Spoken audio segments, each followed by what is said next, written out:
Da, da, da.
All right, what's up everyone? We'll go ahead and get started here in a minute. This is a quick forewarning. We do not have the microphone tonight, so it may be a little bit windy. So this is now the hotel is over near Columbus Circle, but the main residences are right here off of 5th Avenue, adjacent the University Club, which is right here.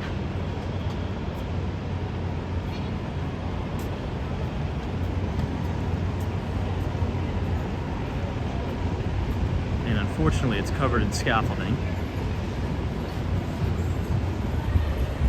Now, what I want to try to do tonight is head down to the West Village. We haven't been to the Village in a really long time, and it is Saturday night, and I think it'll be quite lively, so we'll give it a minute and we'll get started. It's been a long week, crazy busy week, lots of stuff happening in the market.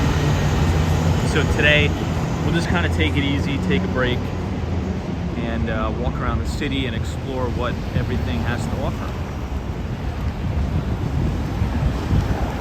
But in the meantime, if the audio and the visual is good, just leave a thumbs up in the chat, and assuming all that checks out, we'll get started.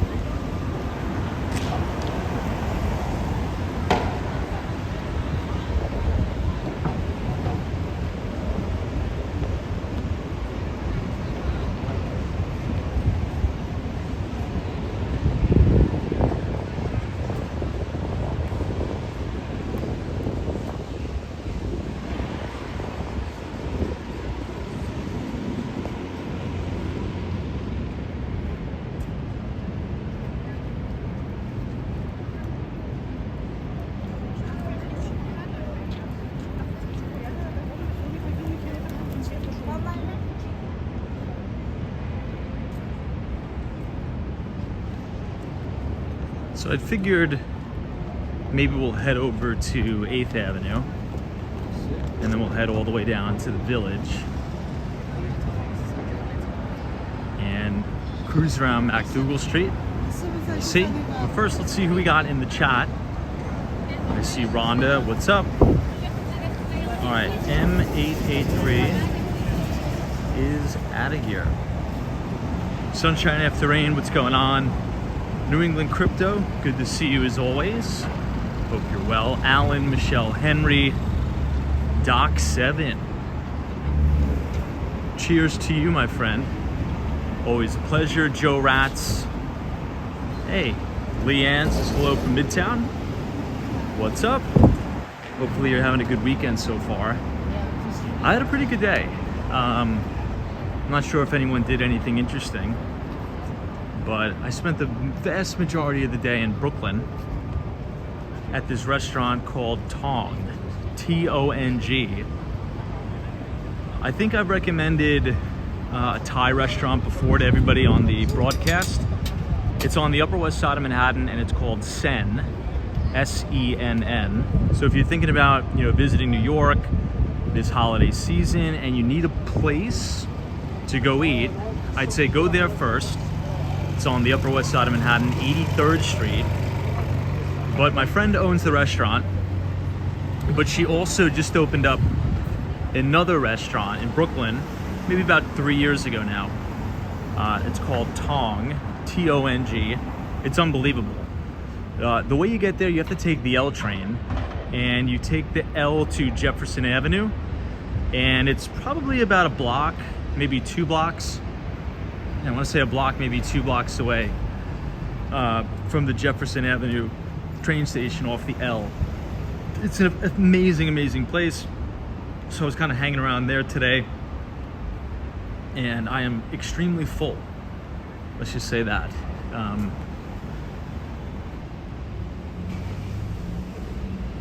Rhonda Young says, are you going to Florida at any time? At any time.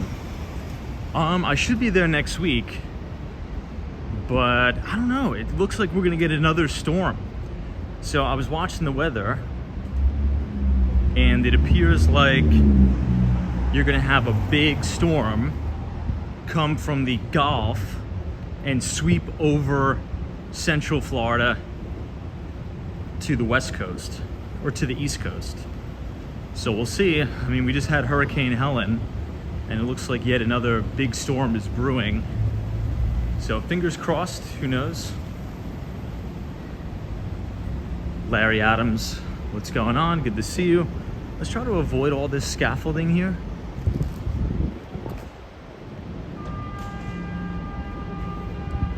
You could tell it's the weekend when Midtown is very, very quiet. It's actually kind of nice. Everything kind of thins out here. Patrice 2020, what's going on? Frank, this is evening, everyone. Always good to see you.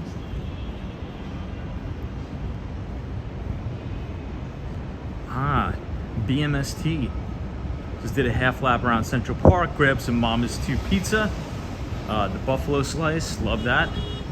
Yeah, Mama's 2 is very, I mean, it's extremely, extremely crispy, that pizza. It's very good. Upper West Side of Manhattan.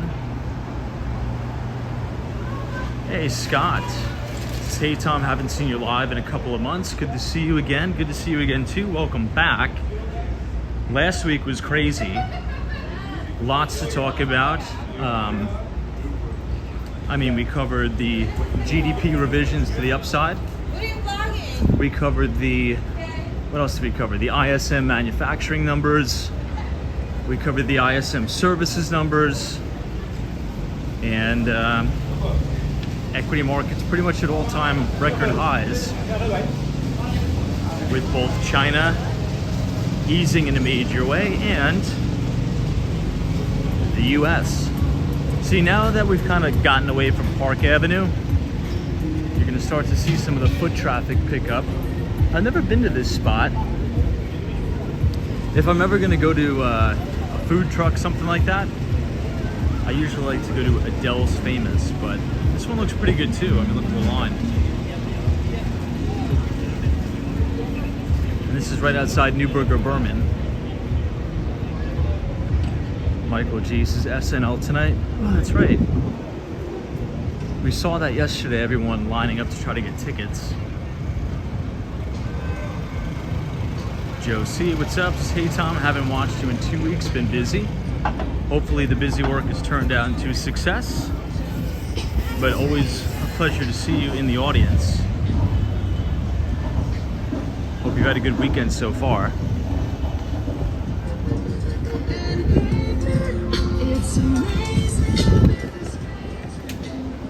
This is always one of my favorite shots in New York City. Radio City Music Hall, right down Avenue of the Americas. Fantastic.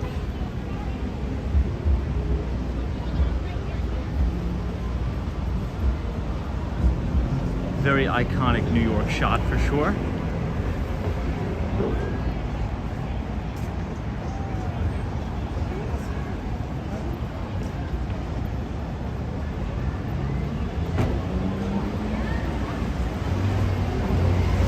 Hey, what's up, Reggie 44?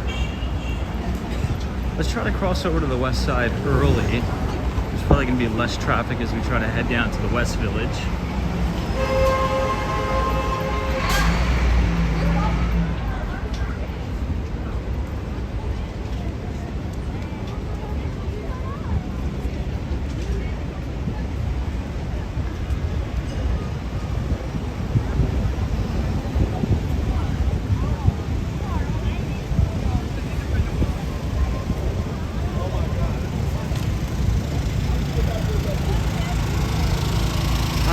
I saw that.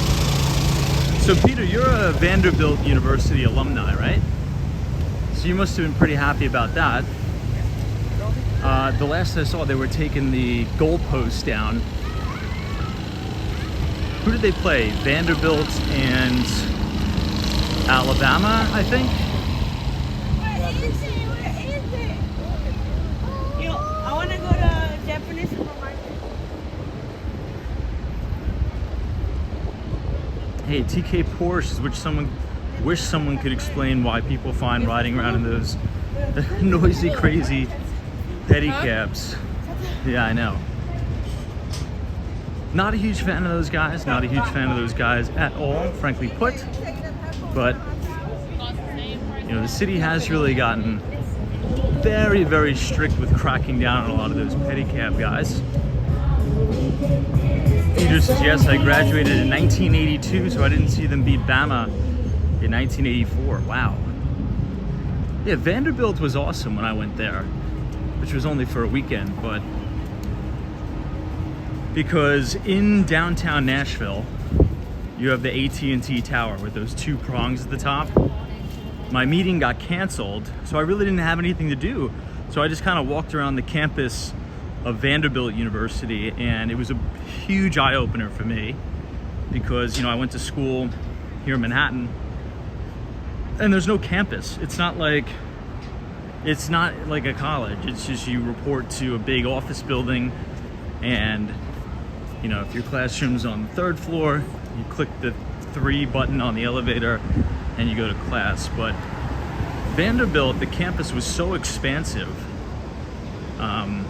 It was just like its own little world. It was really, really fun.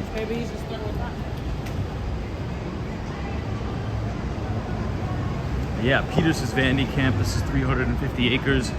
It was awesome. You just see all the students everywhere, quite obviously, but in the city it's totally different because you're in a mix with so many other people.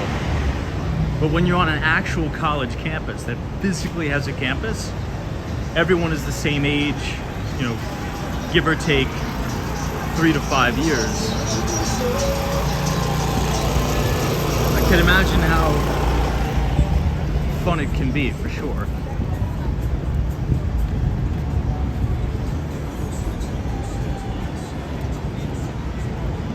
Did anyone watch Elon Musk's speech today? I watched a little bit of it. I thought he was going to talk about SpaceX a little bit.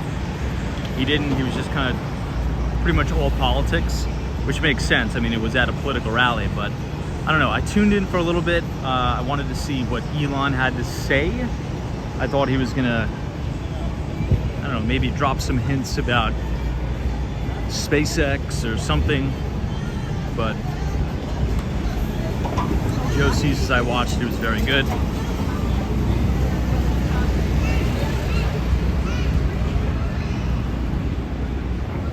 Left-handed says, I didn't know he had a speech, I'll check it out. Well, I wouldn't say a speech, it was like, what, 6 or 7 minutes? But Trump brought him up on the stage. I was tuning in and out. I wasn't really attentive to it, but I'm like, if Elon's speaking, all right, I'll tune in. But there was nothing like what we're interested in. There was really no tech talk. There was no SpaceX talk. No talk about the Cybertruck. So, hey, what's up, JC? Says, hey Tom, I enjoyed Elon's speech. Jack said Elon could never run for president. You have to be born. You have to be born on this planet Earth. New England Crypto, what's going on? Arctic Paratrooper.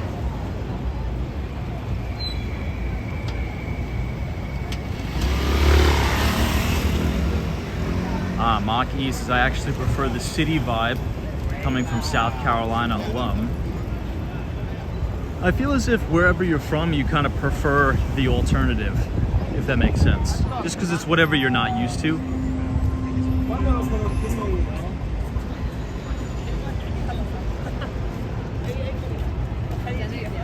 This is looking uptown. Let's go past the Din Tai Fung.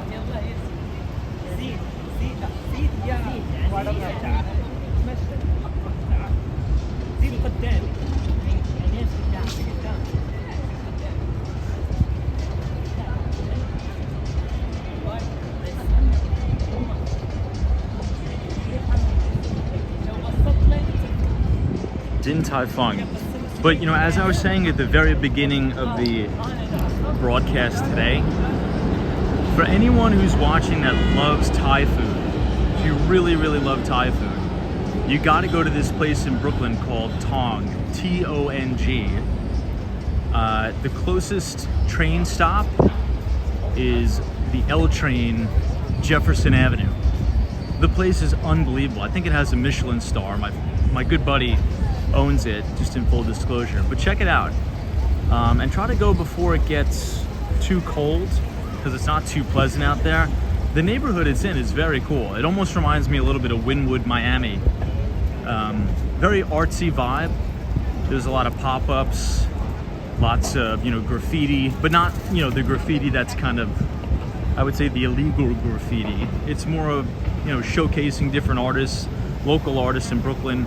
It's a very cool place. So check it out, Tong. I saw that JC says, Tom, I sent you an email on the place that mine the ingredients for semiconductors that is in trouble. I saw you sent me an email. I did not have a chance to, what do you call it, read the article, but I will have that on the action items list for this weekend for sure, 100%. So thank you, JC, for sending that to me. Alfonso says, I admire Elon Musk as a businessman and innovator, but his over-involvement in politics over the past 2 years is kind of cringe, not gonna lie. Yeah, I mean, I think a lot of people would agree with you, right?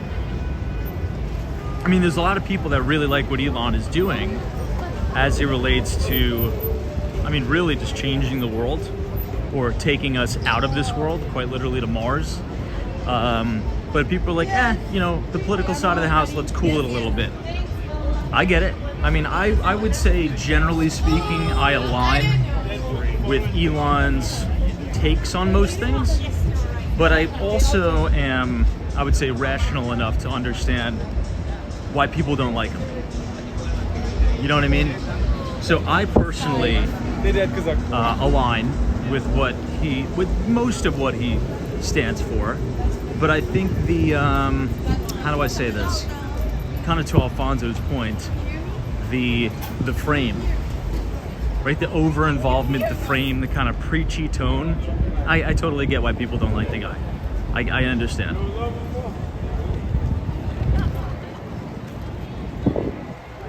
Let's go up to the Ed Sullivan Theater, and then we'll loop around because I really do want to get to the West Village. We haven't been to the West Village in a long time. Maybe we'll take one quick cruise around Washington Square Park, head to MacDougal Street. It's probably going to be absolutely packed tonight. Hey, what's up, David? Emma says, I love Elon. I love Elon as well.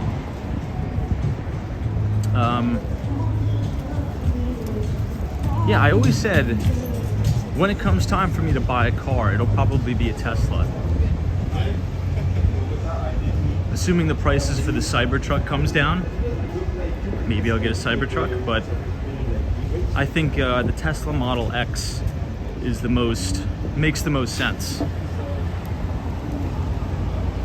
Anyone here have a Tesla or is thinking about buying a Tesla? Or just an EV in general? I'd say if I'm gonna buy a car, it's definitely gonna be an EV, for sure. Will says, would you mind asking how much is a hot dog? I would mind, yeah, that's strictly prohibited. It's just, you know, it's just the baseline rules. You know, here in New York City, we're actually not allowed to ask that, but if it was up to me, I'd say yeah, but you know, it is, you know, the powers that be, so actually I would mind you asking that for sure. Mike says Mustang Mach-E. Very nice. Yeah, I mean, look, the NYPD, I think, bought 17 of those brand new Ford Mustang Mach-E vehicles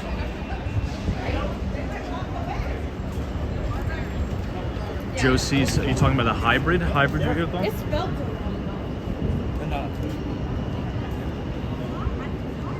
I don't know. I think I was telling you guys last night, speaking of Tesla, I was reading this interesting stat in the Wall Street Journal today. The #1 foreign-owned stock is Tesla in Asia. So if you look at the vast majority of Korean investors, I mean, to them, a foreign-owned would be like, you know, a U.S. stock. Tesla's the #1 held individual foreign-owned stock. I feel as if with Tesla, most people, right? I don't want to speak for everyone, but most people that you see that are bullish Tesla, they're not necessarily like obsessed with the company. They're obsessed with the brand and Elon Musk, right? It's kind of like you're betting on the racehorse. Someone says,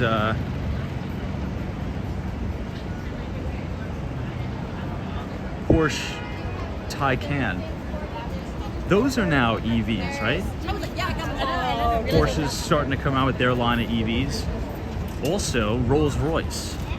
I think Rolls-Royce just dropped their first EV.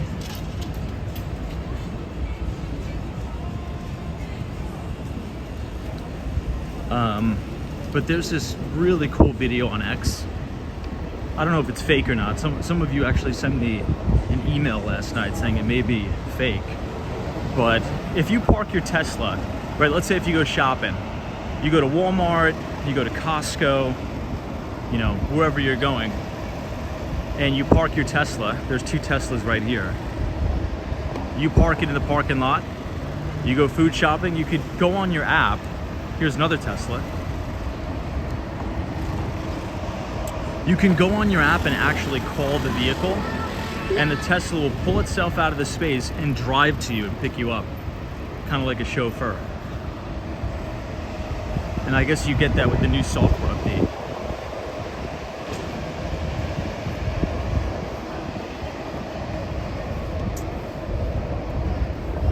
Mach-E says, my name is after the Mach-E. I had a Mustang GT but switched. I miss the crazy growls, but I like the EV too. Yeah. Now for me, I'm almost the opposite. I actually don't like the loud noises that the vehicles make. So I think it's kind of cool. That's why I really like EVs, but I get it. If you're a big car guy, you know, one of the main, I guess, selling points about having one of those cars is the noises that the engine makes. Hey, what's up, David? Good to see you.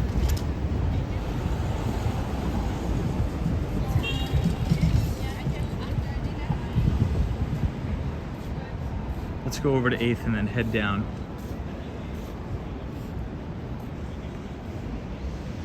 Hey, Sabrina Fair, thanks so much. Enjoy your fundraiser. Hopefully you meet all of the targets.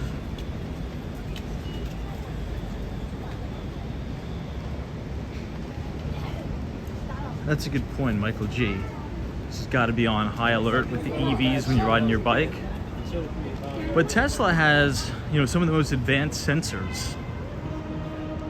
I'm not sure if you guys saw this, but there's been, particularly in a city like San Francisco, there's been so many like smash and grabs. So if they see, you know, like a phone or a laptop or something in a driver's seat or a passenger seat of the car, people will just smash the windows, steal the phone, and, you know, get away. But they've been doing that to Teslas now, but Tesla has cameras rolling 365, and it's actually helping catch a lot of these crooks who pull up in their vehicles, look into the windows of the Teslas, break the windows, steal whatever they need, and the owner of the Tesla just turns the footage over to the police. So the question is, do you think that Tesla in and of itself is going to cut down on a lot of this crime? I actually think so, because their faces are going to be posted all over the internet. The police will have their faces. It's pretty crazy. Jeff in Southern Tier, New York. What's going on? Left-handed says that's honestly great. Now all Tesla needs to do is come up with its own insurance. Well, Elon said that's the plan long term, right? With the full self-driving. You know, insurance costs will absolutely plummet through the floor.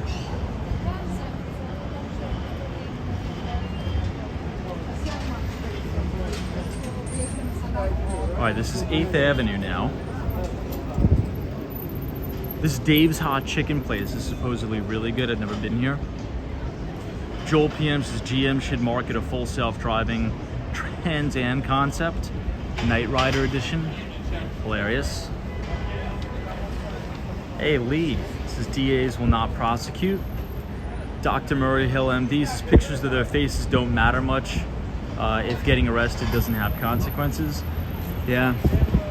Well, I mean, look, I don't know. I'm not a prosecutor, but isn't that like a double crime? I mean, maybe we have some police officers in the audience. Wink, wink. But if you smash someone's windows, right? Couldn't you charge them with like damage to property? Right? To replace a window, what's that going to be, like $1,000? And if you steal a phone or a laptop, that's another $1,000. That's over that, you know, minuscule $800 limit. So they're probably going to get hit with a slew of charges, you know, for smash and grabs. It's much different when you're talking about, you know, petty retail theft, right? The shoplifting, that's kind of when everyone gets caught and released. But I would assume, and it's never safe to assume, right? But if you're going up to a vehicle, smashing the windows and stealing people's items that are inside, you know, is that breaking and entering? Is that, I mean, that could be like a slew of charges. At least it's oftentimes pled down to a misdemeanor and credit time served. So what, they take a plea deal so they don't have to, what?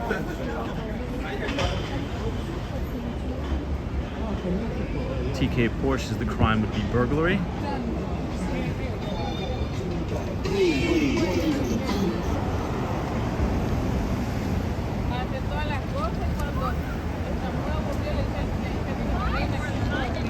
Stevenson says, do we have any criminals in the chat that can answer? Probably got a couple, you never know. I mean, we don't discriminate, everyone's welcome here. Leon says the courts are also too backed up. Now, I recently had a teeny little run-in with the law. I had 2 scooters, like Vespas, right, in Miami-Dade, and I forgot to renew the tags on it. And I honestly totally forgot. And since I'm back and forth between New York and Miami so much, it just totally slipped my mind. So long story short, I get pulled over 2 separate times, and the tags are about 6 months expired. So pretty hefty stuff. I think that's a misdemeanor, but all I had to do was schedule a virtual court date. You don't even need to go to the physical courthouse anymore. I had a Zoom call where they sent me the login, right? Once it was my time to go, I logged on to the Zoom and I saw the judge, and there was probably literally maybe 15 to 20 other people on the call at the same time as I was. And I just had to prove to them that I got my tags renewed, and I paid, you know, whatever it was, 30, 50 bucks or something to renew the tags, and then they just threw the whole thing out. So it was pretty easy.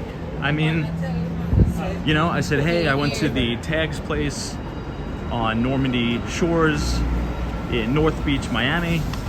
I paid the $50 to get the new tags for the scooter, and I showed them the receipt, and she says, okay, it's dismissed. And she just totally threw it out, and then they kicked me out of the courtroom. That was really it. I mean, I can imagine how many, you know, talking about the courts getting bogged down. I mean, I totally get it. least his courts are looking for compliance. Moonlight says we're in the Grand Theft Auto of live streams, for sure. And that's the thing, I didn't even know, because, you know, I spend 1 month here, you know, maybe 2 weeks in Miami, you forget. But, you know, my short run-in with the criminal justice system was pretty smooth. And I could tell they throw a lot of stuff out. You know, if you just comply, if you just do what you're supposed to be doing, you know, they won't have you pay the ticket. And I think the ticket was maybe $150. So I saved about $300, because I got 2 tickets that were thrown out.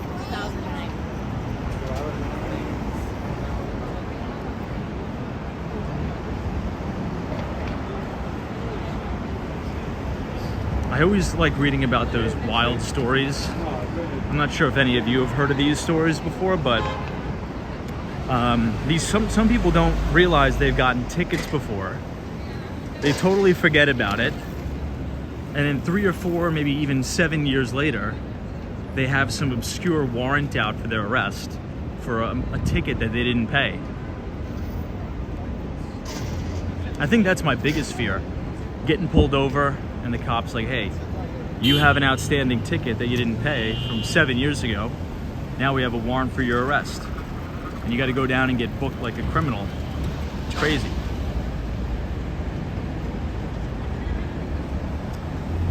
$13 says, yes, tickets in Miami are $150. Tomahawk says, Teslas catch on fire with salt water. That's really all EVs, right, with the batteries. I wouldn't single it out exclusively to Tesla, to be honest.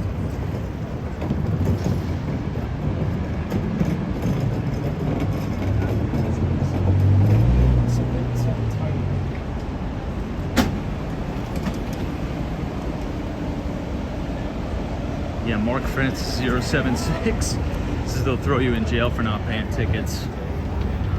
Now, talking about parking, not to make the whole stream about tickets, it's Saturday night, so we like to BS. It's actually very easy to pay for parking in Miami. I don't know what it is in New York. I should. I live here, but I don't drive. But in Miami, you just download the application, and all you do is punch in the code. It shows it on the street sign of where you are, and you use Apple Pay to pay for the parking. It's the easiest thing. It's like $2.25. So there's really no need, or there's really no reason to get a parking ticket in Miami, because the parking is so cheap, at least usually where I'm around. North Beach, Miami Beach, South Beach, south of 5th. Just download the app, you upload your license plate. It's like $2.25 an hour.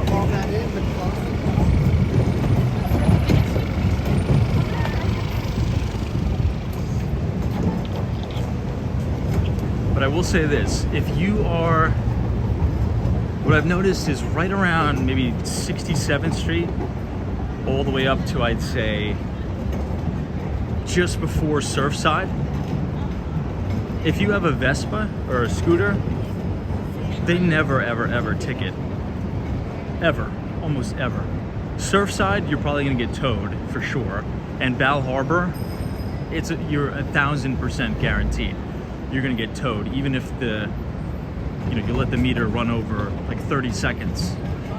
And I think in Sunny Isles Beach, there's no public parking. I don't think so. There's maybe one little teeny lot by the Publix, but the vast majority of street parking in Sunny Isles Beach, I guess, belongs to the condos. I'm not sure if anyone here has ever driven the streets of Sunny Isles, but if you try to go to park on the street, you'll see the signs. They'll say, hey, this is allocated towards this building, this building. Larry Adams says parking is cheap depending on the location and the time. I have paid in the range of $6 per hour.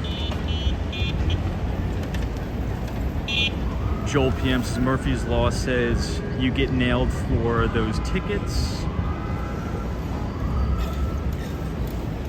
Yeah, the day you meet your fiance's parents, hilarious, yeah. The whole family's in the car, you get pulled over. Next thing you know, you're getting thrown in the drunk tank. Absolutely hilarious. Hey, what's up, Victor C? Thanks for joining us on this beautiful Saturday night in Manhattan. Pretty lively Saturday night at that.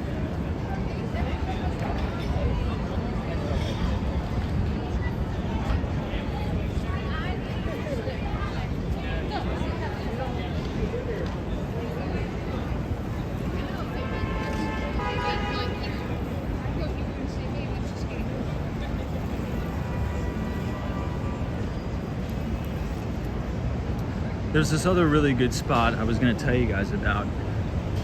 I forget the name though. It's right on the corner of 32nd Street and Broadway. It's like this matcha place. It's extremely good. It's one of my new favorite places in the city. And it's very cheap. We'll probably walk past it tonight. Speaking of Tesla and Elon Musk, look at this pink Cybertruck. It's like a matte pink Cybertruck here.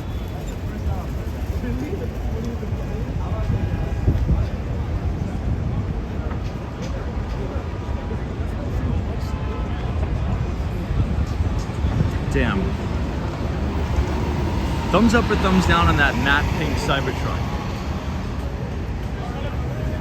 I love the look of the Cybertruck. I know many of you guys in the chat hate it. I love that thing.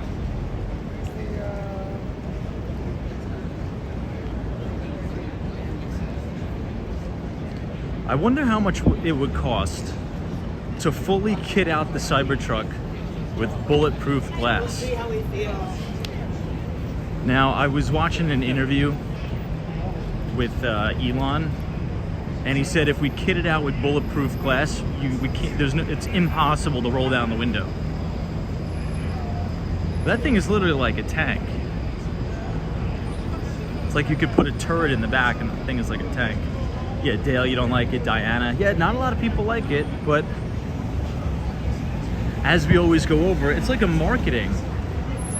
It's just like a marketing thing nonetheless, right? All attention is good attention, right? Marketing 101.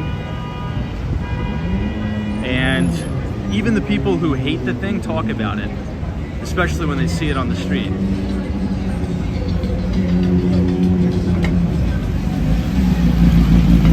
Ghost Hills, as you like it, very futuristic looking.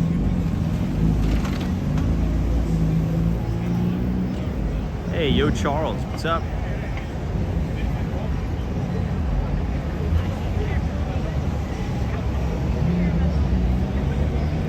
Daytona gal, welcome.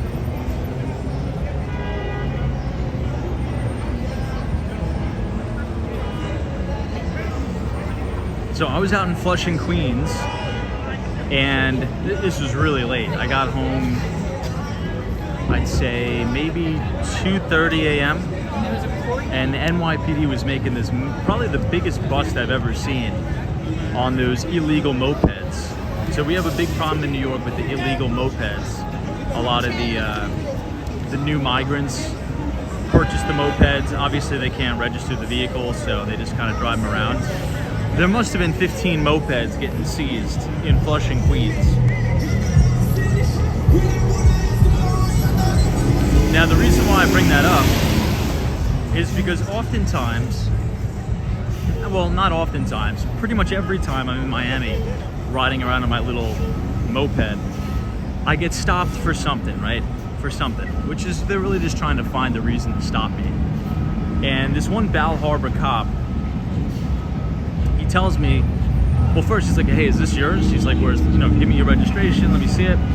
He's like, a lot of times these will get stolen from Miami. This is what the cop is telling me. This really nice cop in Bal Harbor.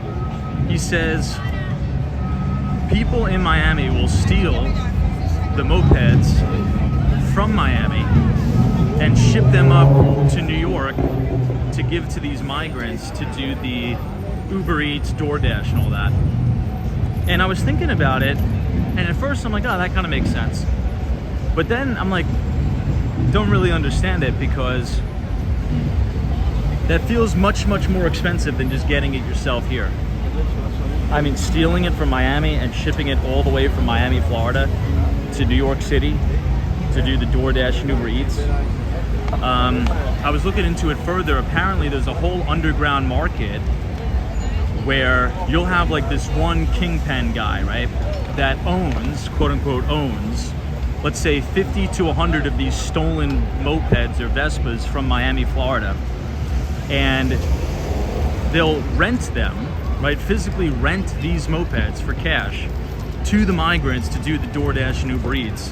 And the migrants, essentially, since they don't have the money to pay cash for these vehicles and register them and, you know, get insurance for them, they just rent them daily or hourly or weekly, or they do a profit sharing with the food sharing profits. The craziest thing. Again, this is just what this Bal Harbor cop tells me. And then I was telling him, look, I don't understand. You know, he's telling me to be careful. I'm like, dude, every time I'm in Miami, sometimes I even forget to lock my little, you know, basket on the back on my Vespa. I've never had a problem. Never had any theft problem. Never had anybody do anything to it down there. But apparently I've been getting lucky. Anyone else heard of anything like that going on down in South Florida? Anyway.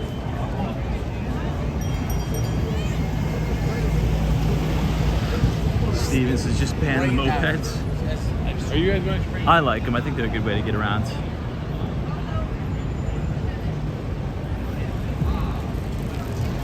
Ah, Reggie, I think you're right. The green tea place. I think that's what it's called. Hey, Brad's Brain, what's going on? Good to see you.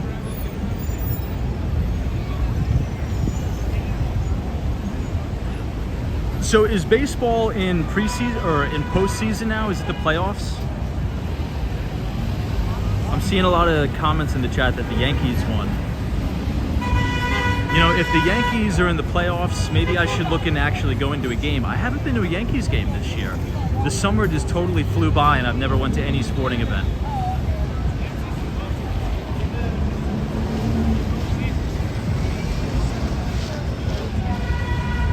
JC says apparently something is happening at quote unquote the Well in Manhattan tonight, according to another streamer. I feel like I should know what the Well is, but I don't. Brad's Brain says postseason, my Kansas City Royals lost tonight, but it's a 5-game series. Wow, Peter Webley says Yankees and the Mets won today. I saw Steve Cohen tweet something on X about the Mets. Obviously, Steve Cohen is the big hedge fund guy that also owns the Mets. And I think he just announced that he's retiring from trading. Did anybody see that? Steve Cohen is no longer going to be running an active book. I know many of us have differing opinions on Steve Cohen. He had that little run-in with the SEC, allegedly some insider trading there, but that's neither here nor there. Oh, sorry about that.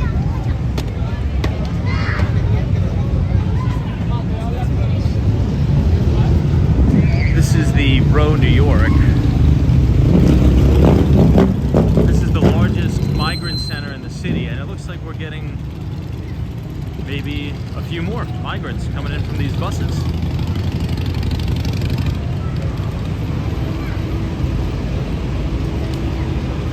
King says Cohen is going away soon. What do you mean by going away? Are you talking about what I think you're talking about? I don't know about that. Who knows? But I think Cohen did a deal with the SEC already. Now, speaking of the SEC, you know what I was listening to the other day? I was listening to the All In podcast with Mark Cuban. It was more on the politics side of the house, so if you're really not interested in it, then, you know. But there was some brief talk about the SEC. And it seems like both politically, the right and the left, those who are interested in finance and, you know, in the markets, it's pretty bipartisan that people want Gary Gensler out. And I would have to agree. I would have to agree. We need someone that is very well versed, or let me rephrase that, extremely motivated to get real concrete legislation and just a set of rules for cryptocurrencies. I actually want to go over by the row because I think we're getting another, like a live look at another fresh bus of migrants. I don't know, I mean, they must bus them from Texas or, you know, California, border states. I don't know. We'll have to see. We're vlogging. Got ran over.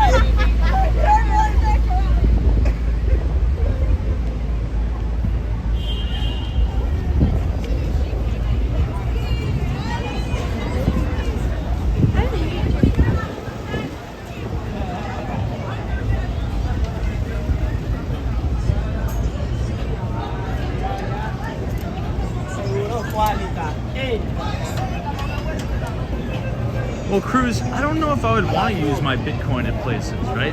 I just want to hold my Bitcoin. I don't want to spend my Bitcoin.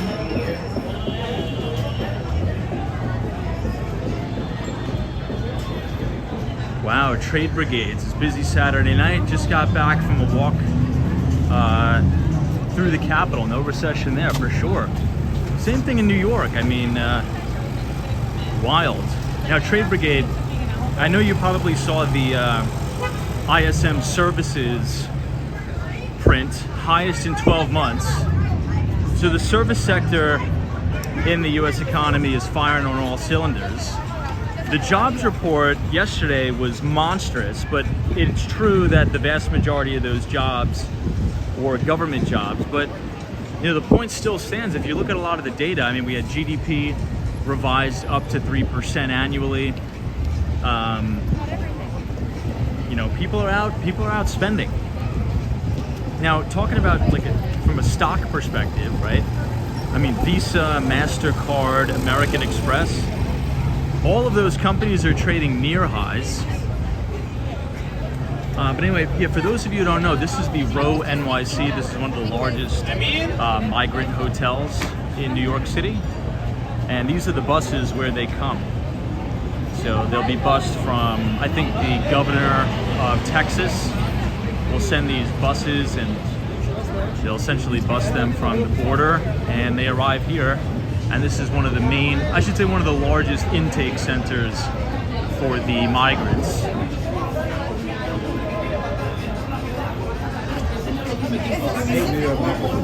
But really, really good report nonetheless.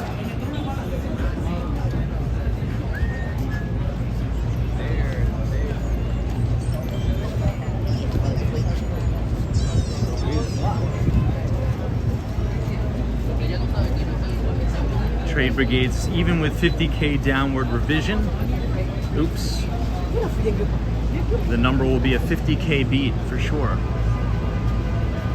What was it, 254,000 jobs.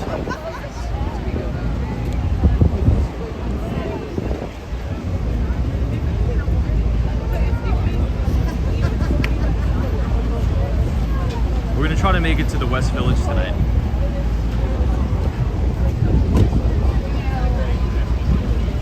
I think the second largest one is the Roosevelt Hotel, which is right at Grand Central Station.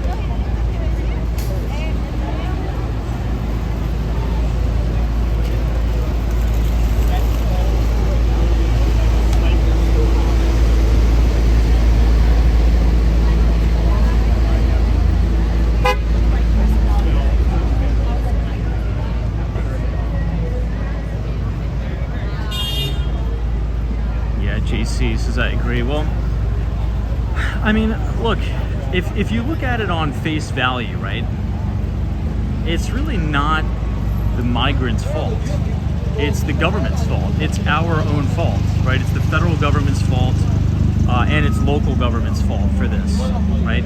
I mean, put yourself in their shoes, right? If I was from, let's say, Venezuela, right, and I'm seeing on TikTok, right, because that's, I mean, if you do some research and you look into it, there's detailed videos on social media platforms like TikTok and the like, telling people exactly how to come to the US, how to get these free hotels, how to get this free money. I mean, if I was poor and I was from another country and I'm like, I want the American dream too, I would do the same thing. So that's kind of how I frame the problem. It's like, I don't necessarily blame them. I blame our own internal incompetence, right? If that's what we're offering, then people are gonna come and take it. I mean, is my logic wrong there? That's kind of where I'm coming from. So, and yes, there's migrants that just want to come here for a better life, but there's also some very, very bad actors in the mix. But taking it back to like a third grade level thinking concept, if you're offering all of this free stuff, we'll put you up in a hotel, you know, we'll give you debit cards, we'll give you healthcare. Dude, if you're from a country that's very, very poor, wouldn't you do the same thing? I would. I'd be the first one on the bus, right? Sign me up. So it's our own internal incompetence. And I know a lot of people don't like to hear that, but it's the truth. It's the federal government's incompetence. It's local here in New York City with the sanctuary city laws where we physically have to take these people. So, yeah, Tammy used to say after the little kids, it is. It's really sad because there's so many of these little children that go missing, right? And sometimes I'm out very late at night. I'm out at 2, 3 in the morning, right? Oftentimes after the live stream, I'll go back to the office, do some more work, and I walk through 8th Avenue, and it's 2:30 in the morning, and there's, number one, literally infant babies outside, and number two, there's toddlers running around playing on scooters at 2:30, 3 o'clock in the morning, without a soul, without a parent, nobody in sight. You don't think those kids are being trafficked? Come on, it's obvious. It's obvious. It's terrible. It's sad.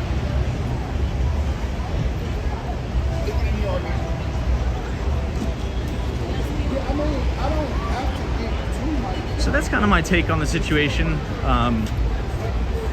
I really honestly do, in my heart, feel for most of the migrants, right? Because I see them. I mean, I live in New York City. You know, you have these really young women. They're probably 23, 25 years old, and they have 3, 4 kids. I mean, you know, kind of like this, and they're taking care of them. They're trying to sell candies in the subway. It's sad to see. It really is. But the U.S. government has created this problem, and I know that nobody wants to hear that, but we have, right? Because we don't have a clear immigration policy, and we just have random open borders, and we allow the cartels, literally the cartels, to dictate our own immigration policy. It's the craziest thing ever. Someone says, hey Tom, do you think that Mayor Adams' charges are bogus?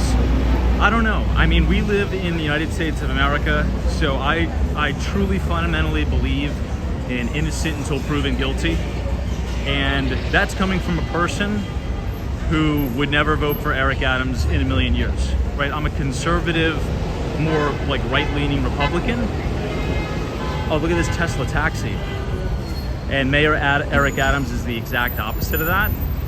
But I don't think it's healthy for, you know, the leader of the free world, the United States of America, to whenever someone gets charges, say, oh, they're guilty, guilty, guilty, guilty, right? That's why we have, you know, due process. So we'll see. We'll see. We'll see what happens. So I will give the mayor the benefit of the doubt and let the, you know, let the courts do their thing. I mean, his case will be presented, his defense, and we'll see what happens. And if they're false, you know, let that be the result. And if he's guilty, well, then it looks like he's facing some significant prison time, I think. Right? Isn't all of the counts totaled up to like 15 years in prison or something crazy?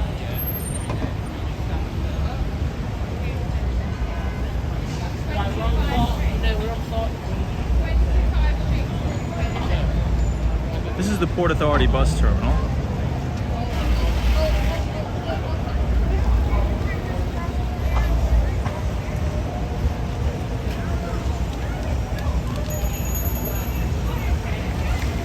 But if you guys are enjoying the live stream so far, feel free to leave a like on the video and click the subscribe button if you're new. We do these streams every night starting at 8:45. But yeah, I mean, look, I think it's important to talk about the situation every now and then because it does impact the economy. You know, New York City is at a significant deficit in terms of our budget, and our public resources are being strained. So, I mean, it can't go on forever, right?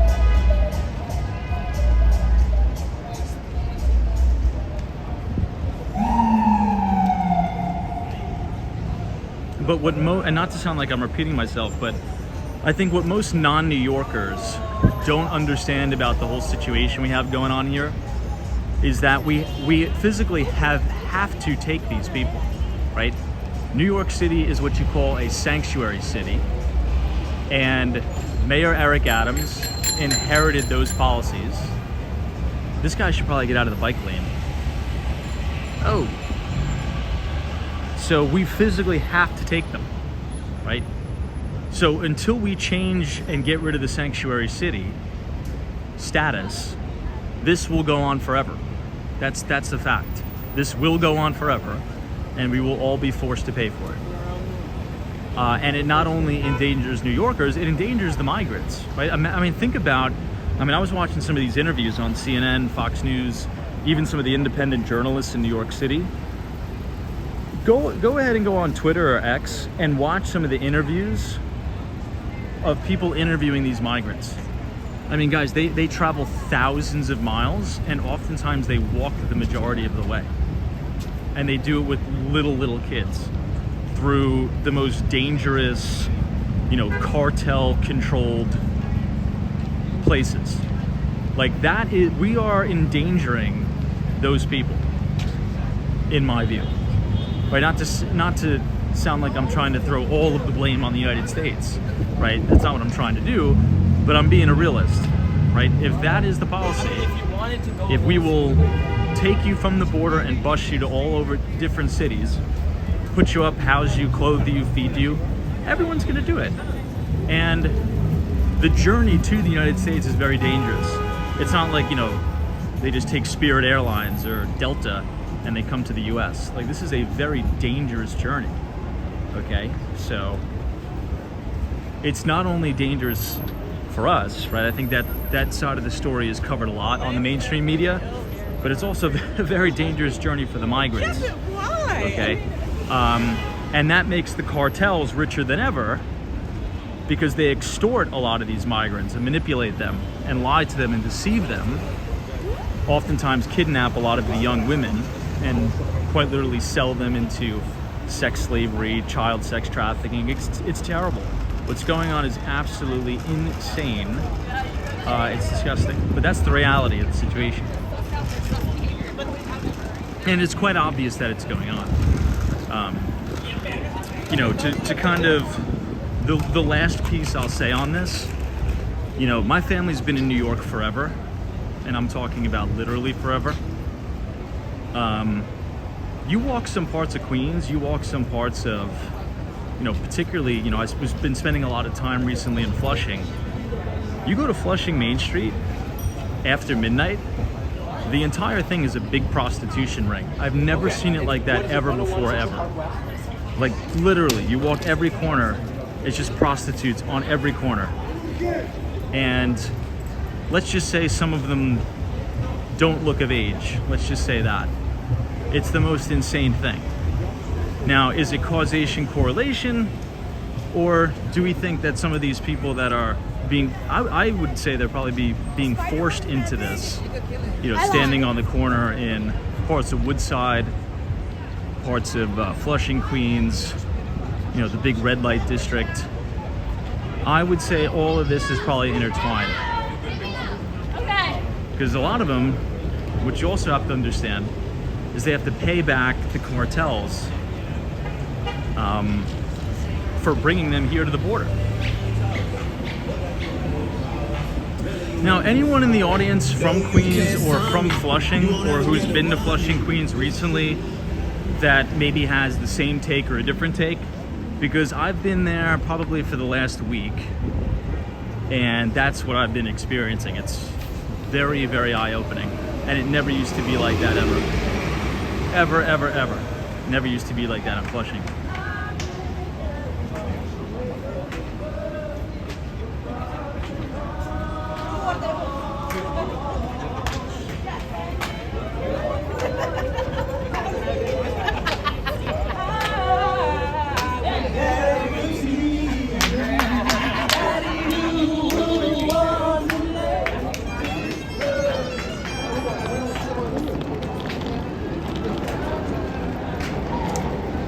Hey, what's up, Hector Gonzalez? Good to see you.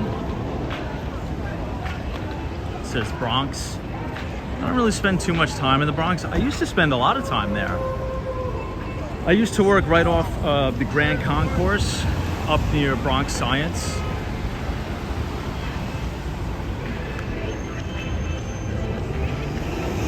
Look at this guy on this little one-wheel thing.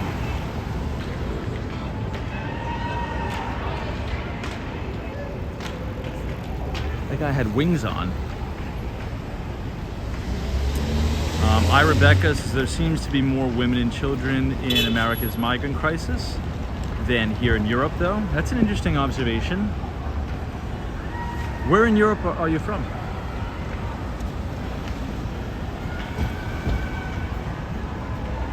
Hey, what's up, Ike? Stance, so you wouldn't suggest living in Flushing? I love Flushing. I love Flushing. It's there's a lot of amazing places there, lots of really good restaurants, but I'm just being honest and sharing my observation from over the last 2 weeks. And it never used to be like that. I mean, I never remember it like that at night. Now, most people are probably not going outside and hanging out at 2-3 o'clock in the morning, maybe like, after midnight, I'd say. You don't see any of that during the day, but at night, it's rough there, especially right off of Main Street.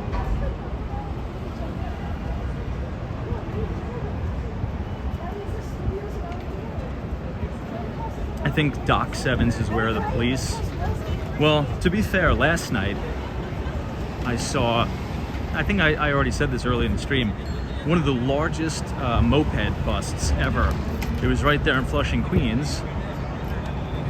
So the cops are there. I mean, I think the police officers are spread very thin. That's what I think.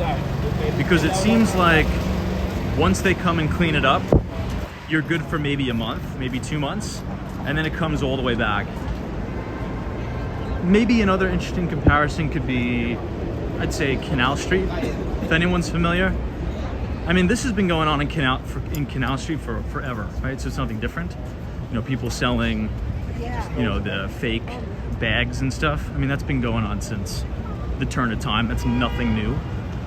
But I will say there's a significant uptick in just the amount of people doing that.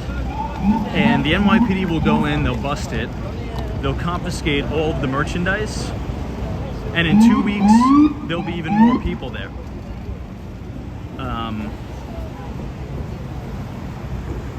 So I think it's just too much. It's just an overwhelming amount.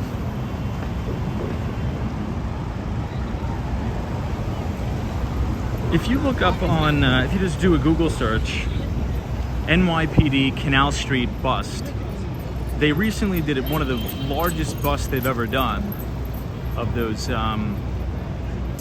what's it called? Like illegal fake handbags and stuff. And, 2 weeks later, it's all back to the same stuff. let's go ahead and cross over towards Herald Square. And then we'll head down to the West Village.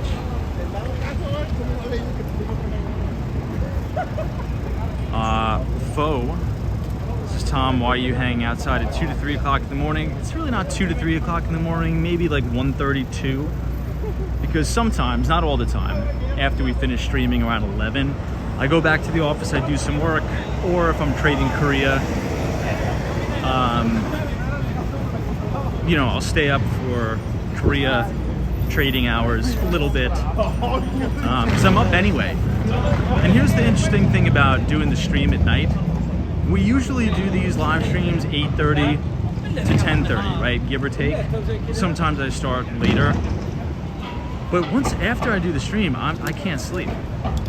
You know, walking around for 2 hours really gets the blood pumping, and actually I have more energy than not.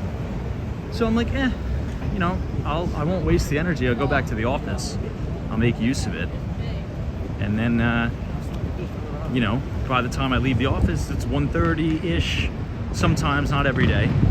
And that's kind of what you see.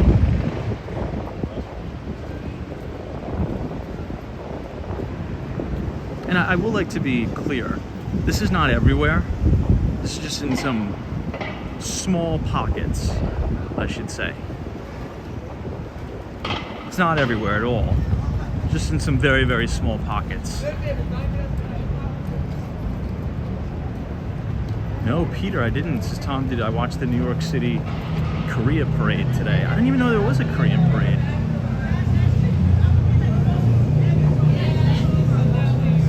Lori says, Tom, do you have any lawyer education? I don't. I do not. This is Penn 1. We're about to pass Penn 2, which is Vernado's new project, which they've done an amazing job, by the way.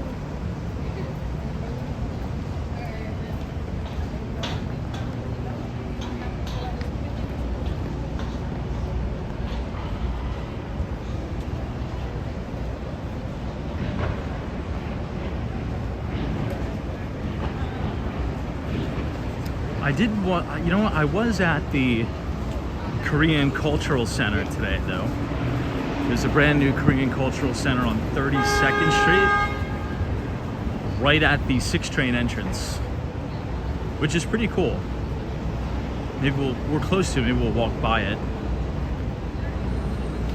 But, you know, we talked about some of the negatives, right, which I think are important to highlight every once in a while, just so they're not swept under the rug.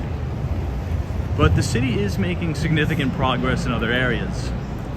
I would say the most impressed I've ever been for any new infrastructure project in New York, it's not Grand Central Madison. It's actually what's happening right here. So if we make this right, you're gonna see pretty much the completion of the Penn 2 project.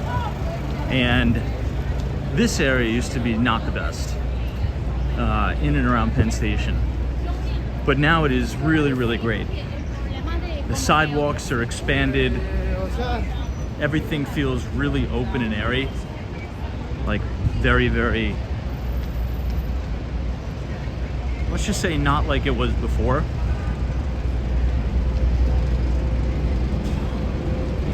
And it's super modern.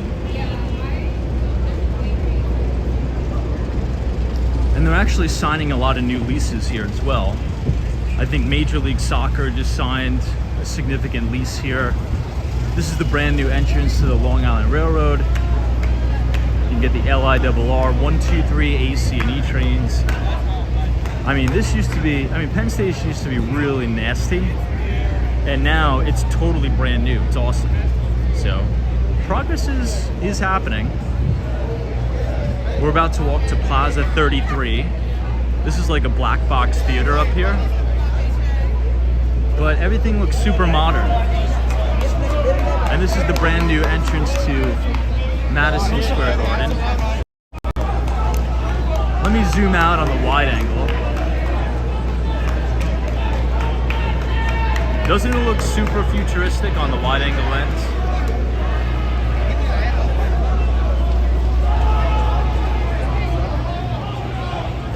And then right as you walk out, you have that picture perfect view of the Empire State Building. Look at that.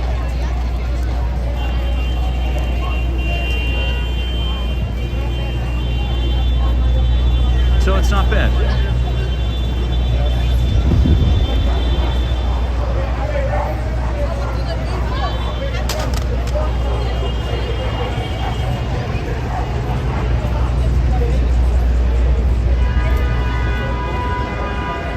Take you guys up the stairs.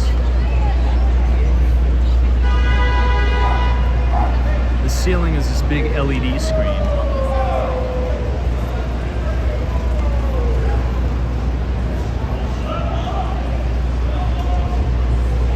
Look at this. Very iconic shot of the Empire.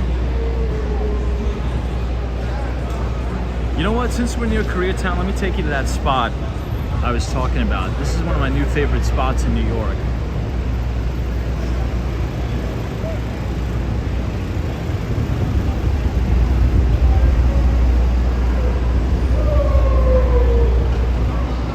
But doesn't this look like what New York is supposed to look like? Futuristic, top of the line infrastructure. So this is progress here.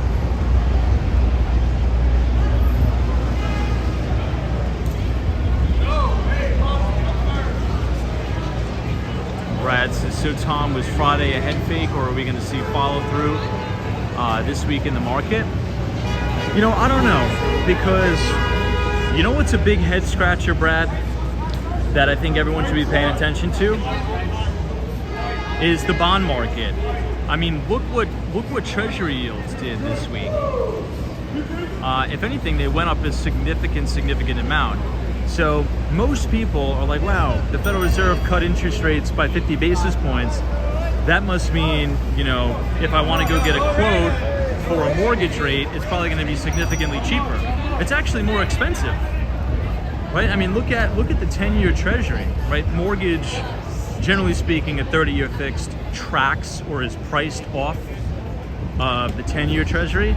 It's more, I mean, yield, interest rate on a 30-year fix is more expensive than what it used to be. So, I mean, the bond market's telling us a different story. Maybe this could potentially be a setup for a little bit of volatility going into the election. In which case, I think that'll be a big buying opportunity, in my opinion. Look at all the Yankee fans coming out. I think you guys said there was just a Yankee game on. Was it Yankees Royals?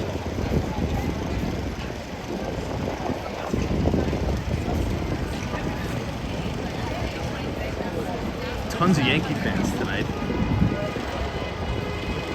Who's number 99? Is it Aaron Judge?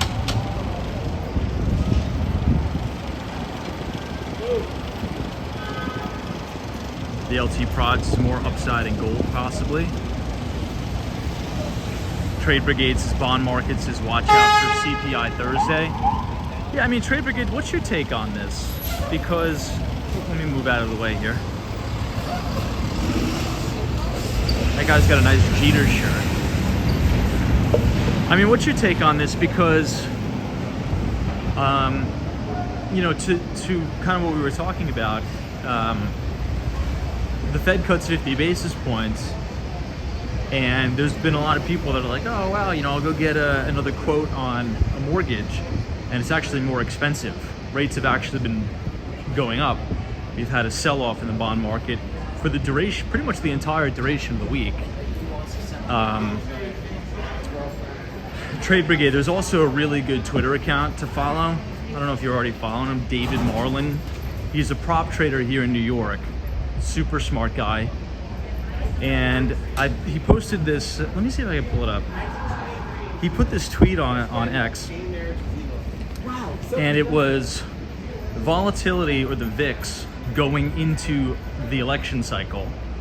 And the VIX really starts to blow off historically between October 5th, which just so happens to be today, and 4 days before the election.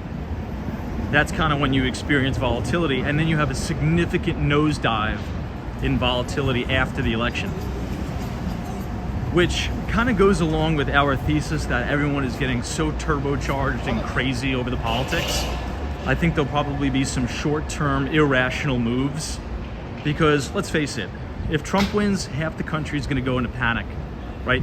If Kamala Harris wins, half the country is going to do the same thing. And there's going to be a lot of money that's being moved around short-term, which I think is going to create some mispricings, which will in turn create a lot of opportunity.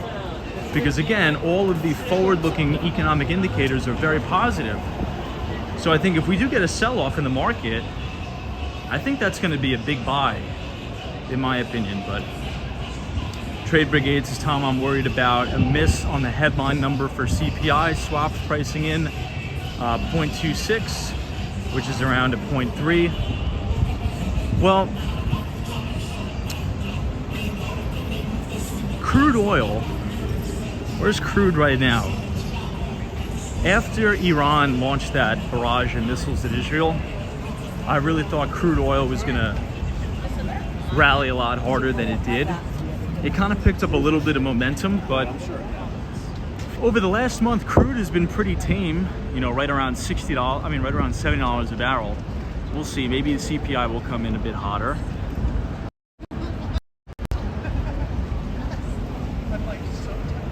That's really gonna suck if it does. Because that'll be very, very reminiscent. You're gonna have a lot of pundits coming on TV saying, I knew we cut interest rates too fast. Now we're gonna need to do a complete 180 and do a Paul Volcker and jack interest rates 20%. There's people are gonna be panicking, so maybe you're right.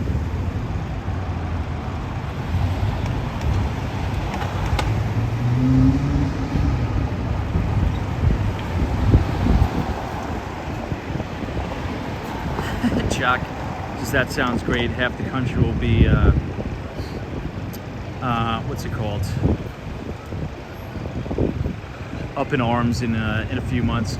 But yeah, I mean, look, my whole view and outlook on the thing is humans have very short attention spans, especially now.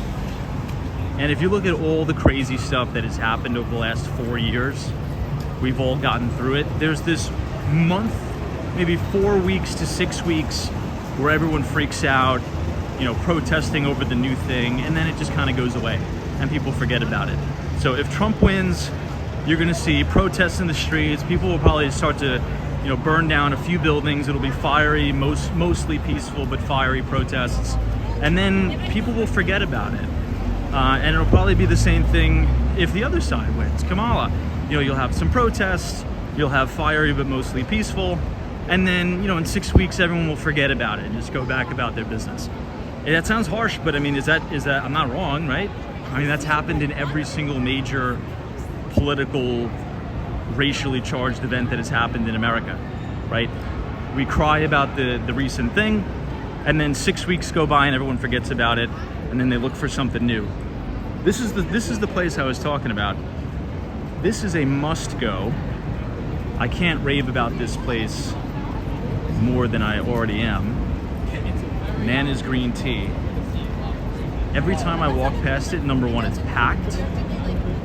But I went the other day and today, and it's fantastic. And it's quite affordable, it's very cheap.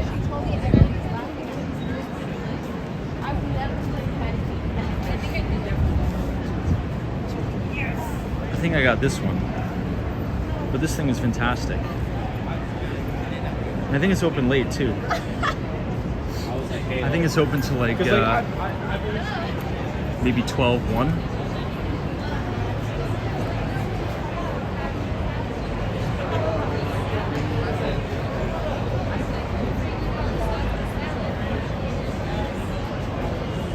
Hey, Trade Brigade, have a wonderful night. And try to enjoy the rest of your weekend.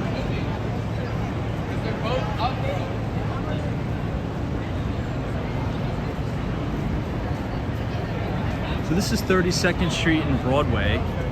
This is the official start of New York City's Koreatown. This is one of the most lively nightlife sections in New York, I'd say. Steve Hammond says, you don't understand where we are globally. You may be right. I'm really not an expert on geopolitics. And if you look at my track record on geopolitics, I would probably grade myself an F. So you're actually probably correct on that. Look, the only thing I could do is just try to keep a level head about things, because if I freak and panic, I'm not going to be doing anybody any good. So you got to try to keep a level head. You know, usually things are never as bad as they seem, and usually things are never as good as they seem, right? And if you look at a lot of the political rhetoric on either side going into this election, it's been on the, I should say, two sides of the extremes that are trying to freak people out. I think that's the guy just chilling.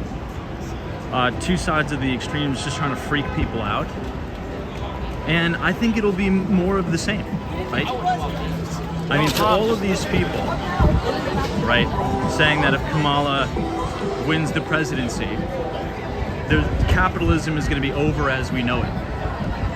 Well, she's already the vice president, and capitalism is not over as we know it.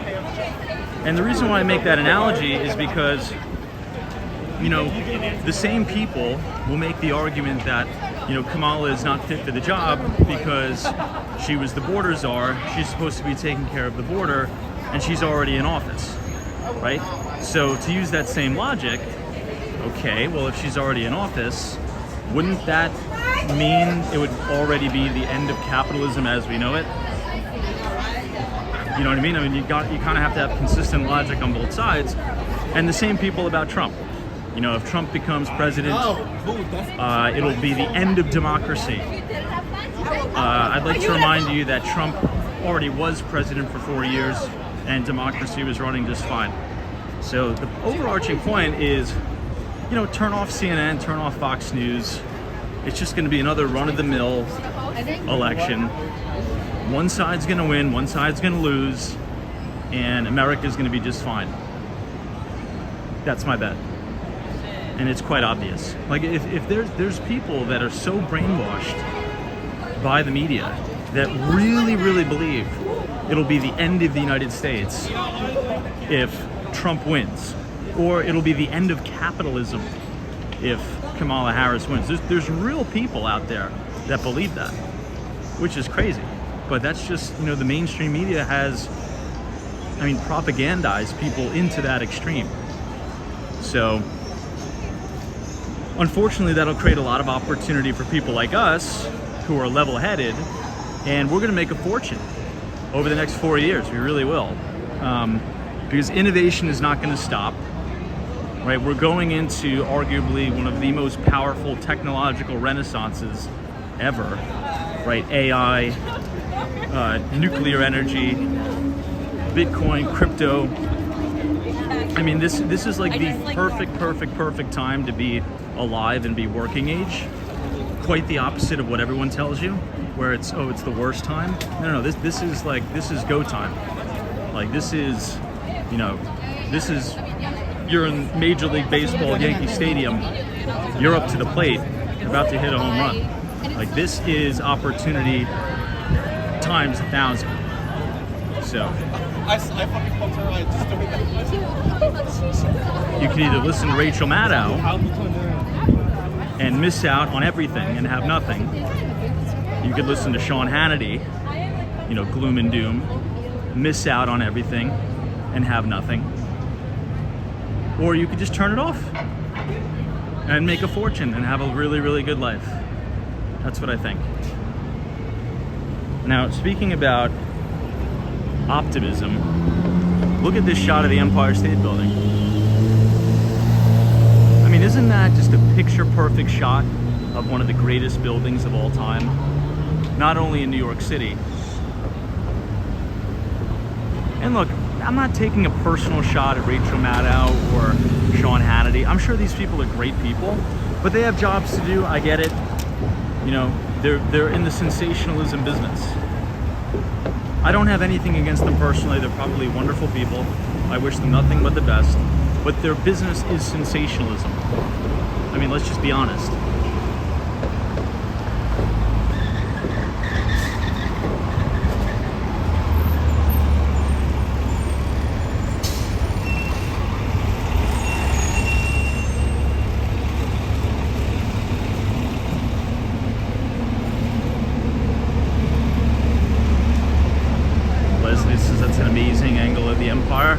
It's unreal. You're about to see an even better angle as we head down. For those of you just joining, we're gonna head to the West Village. If you think Koreatown is very lively tonight, just wait until you see the West Village. It's gonna be awesome down there. It's one of my favorite places in the city, is the Village. Let's just wait for this light. Okay, we're good now. But you know, I mean, just think about all of the amazing businesses that have been created in the United States over the last 12 years.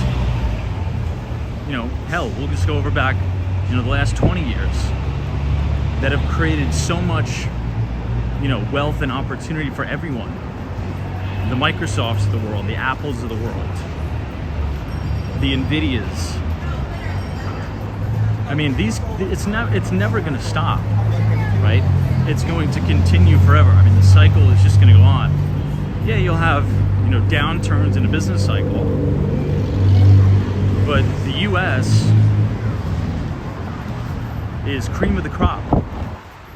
Cream of the crop for capital allocation and capital creation. And you want to be a part of that. Someone says this is down the hatch, still in the Village. Whew, I don't know. I feel like I should know that. I don't.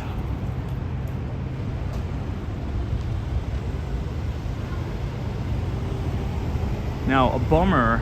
You see this building here? What we're gonna do is we're gonna go down to 23rd Street, right outside the Flatiron building. That used to be the most iconic and picturesque view of the Empire State Building, but unfortunately no longer, because this building is blocking the view. You'll see what I mean right as we get to Madison Square Park.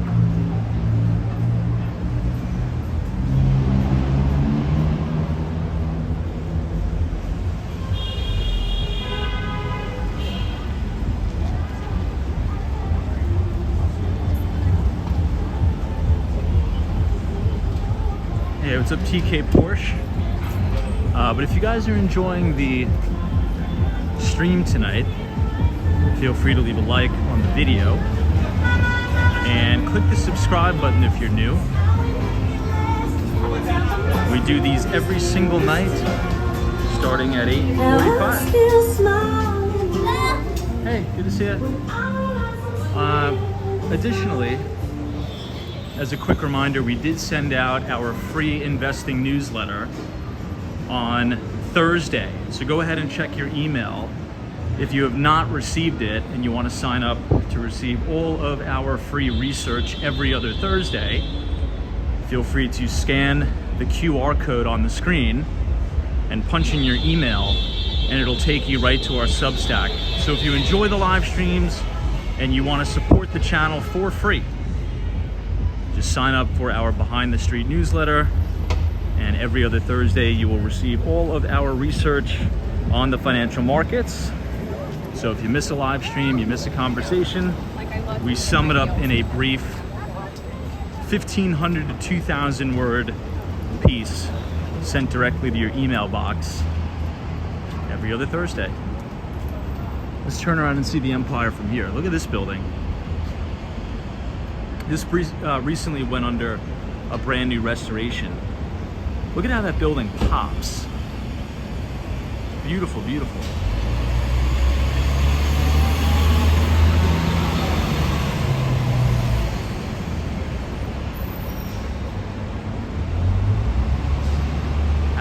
Adam Luke says, how do you have any time to work, stream, and create the newsletters?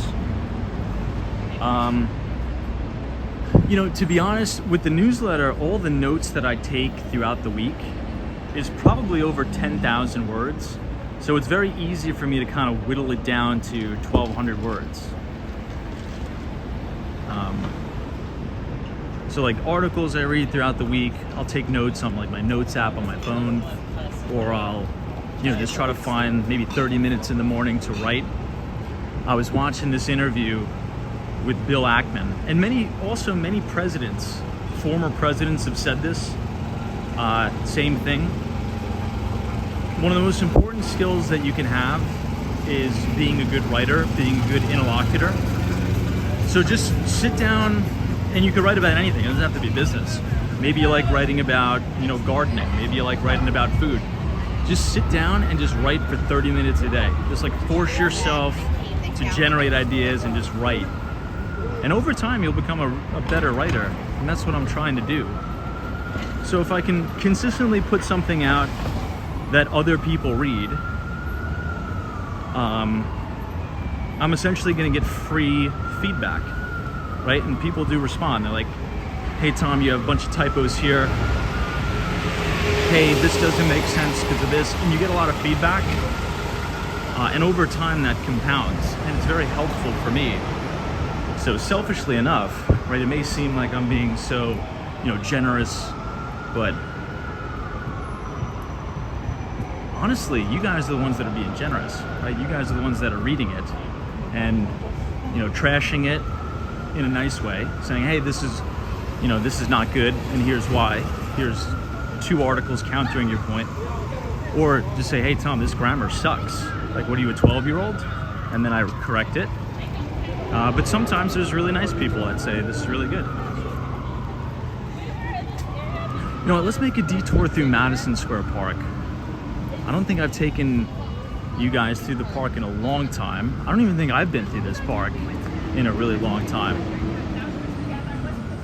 There's a brand new dog park to the right.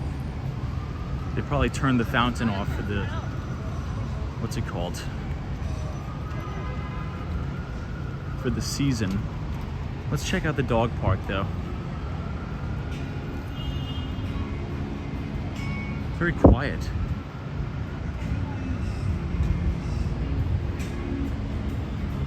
Someone says my wife used to live in Manhattan. It made her life.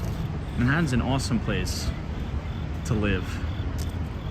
Definitely will never be bored, for sure.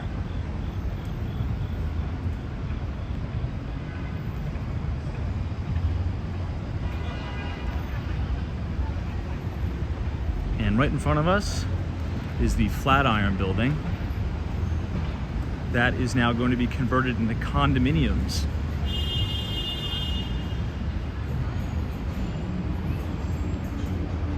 This is that new dog park.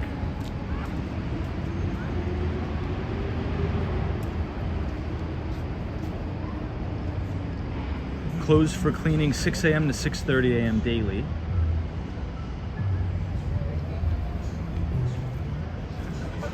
But it's really nice. They really did a good job here.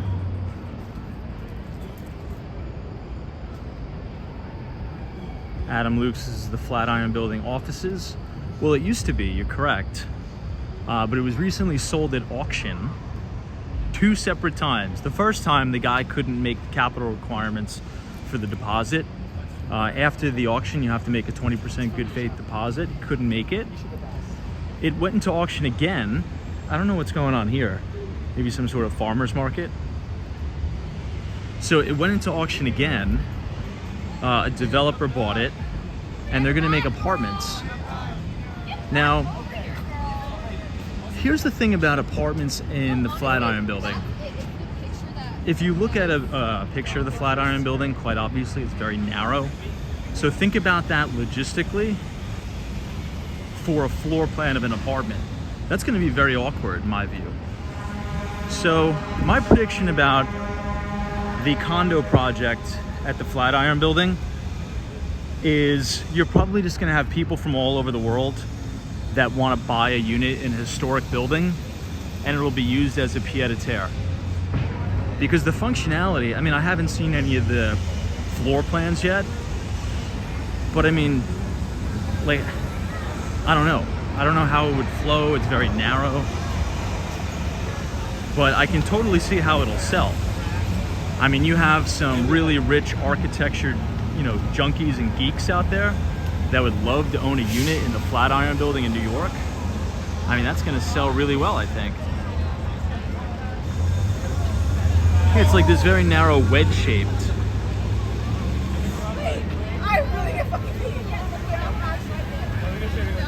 Yeah, Black Ribbon says I'd love to see the floor plans. I think you can. If you go on the website, and I should probably know this, but I don't. Some of the renderings have been released already. So functionality, I don't know how they're gonna make it work, but the Flatiron building here on the corner of 23rd Street and Broadway is so iconic and so famous that you're probably, I mean, there's enough rich people all over the world just to want to buy a piece of the Flatiron building. That's at least how I look at it. More of like a flex. I think that's what the kids are saying nowadays. Flex, is that a term? Anyway, you can see a little bit of the Empire State Building, but this is that building that's blocking the whole view, which kind of sucks. This used to be the best view of the Empire State Building in the whole city, in my opinion, right outside the Flatiron. But now it's blocked by Black Ribbons is LOL a flex. That's what all the kids say nowadays, right? All the cool kids. I'm getting old, guys. I'm no longer, you know, man. But you can exactly see what I'm talking about. The spire is totally blocked by that building.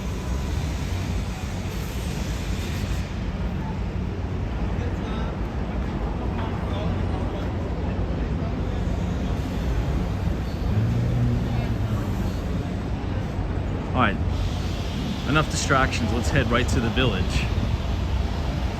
We're gonna jump back on 5th Avenue and walk down. It's a straighter shot and less foot traffic, so we'll probably get there a lot faster.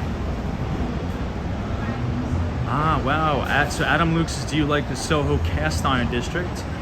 Those old buildings with the fire escapes and the cast iron facades. I love them. So I'm actually trying to sell an apartment right off of White Street and Franklin Street. Yeah, here you can see, look. Anticipated completion date fall of 2027. Just the floor plates are probably just gonna be too narrow. I mean, that's really my only critique. I mean, look at that. But it is residential. Yeah, all up and down White Street and Franklin Street and Tribeca. I know we're talking about Tribeca, but Soho cast iron facades. Tribeca, there's a lot of those really nice cast iron buildings. They're historically protected in the city, meaning they'll never be torn down, which is good if you're buying a building in and around that area, because your views are going to be protected. There's a building you could look up at 74 Grand Street. We were tasked with renting that building. Now it's for sale.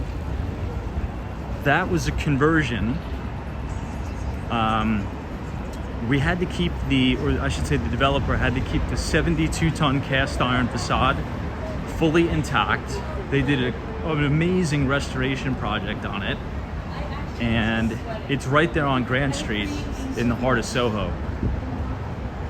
You know what? If you type !Grand, G-R-A-N-D, once again, !Grand, G-R-A-N-D in the chat, I think the Nightbot will drop the link to the video. I think I filmed the video in the building. It's very unique. That's one of my favorite neighborhoods in the city. Soho, loft style apartments, cast iron. It's really nice.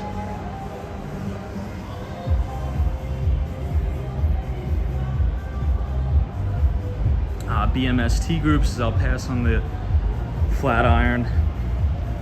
I want balconies for my Manhattan offices.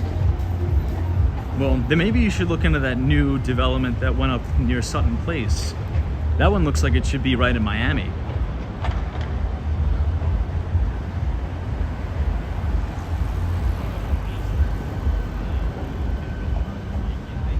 Now the Flatiron District, kind of like what we're walking through now, it's very quiet. You know, you can really see the transition of the city. So where we started the stream, kind of Park Avenue, it's gonna be dead on a Saturday, right? Because that's mostly offices. Koreatown is going to be packed on a Saturday night. Tons of nightlife, tons of, you know, restaurants, K-barbecue places, bars. Then you kind of go south of 32nd Street, and it's kind of quiet, right? I mean, you see some people out, but it's very quiet. That's because this is mostly residential. This is another good view of the Empire State Building. But then we're gonna hit another transition as we get closer to New York University. And I think it's gonna be crazy tonight. We'll probably hit into a lot of buffering. Right as we hit 8th Street, Washington Square Park, the Village, East Village, we don't have time to go there tonight. But that's probably wild too.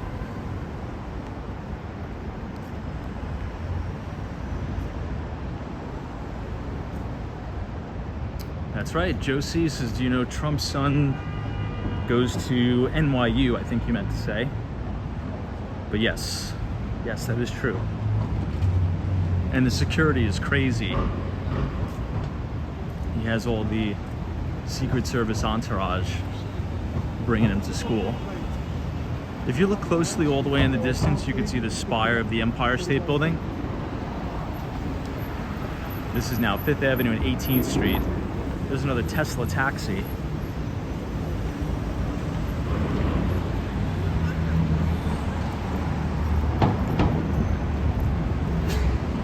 Mary says, what's Midtown? What you talking about? I'm not even too sure. I'm honestly not even too sure.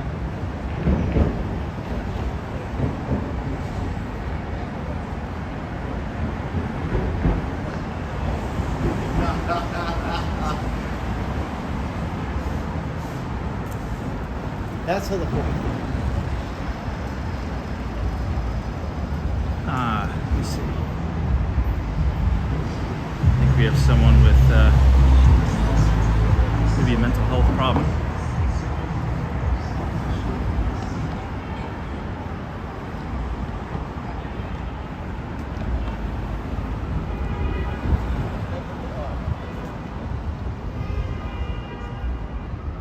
I did. Mark says, Tom, did you see Trump and Elon Musk together today?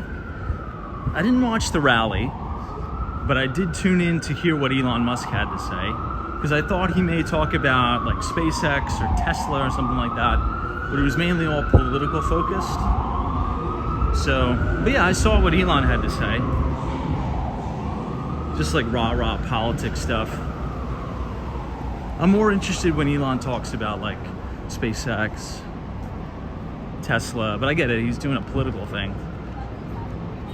But yeah, I watched his speech, just, you know, get out and vote, register to vote, yada, yada, yada.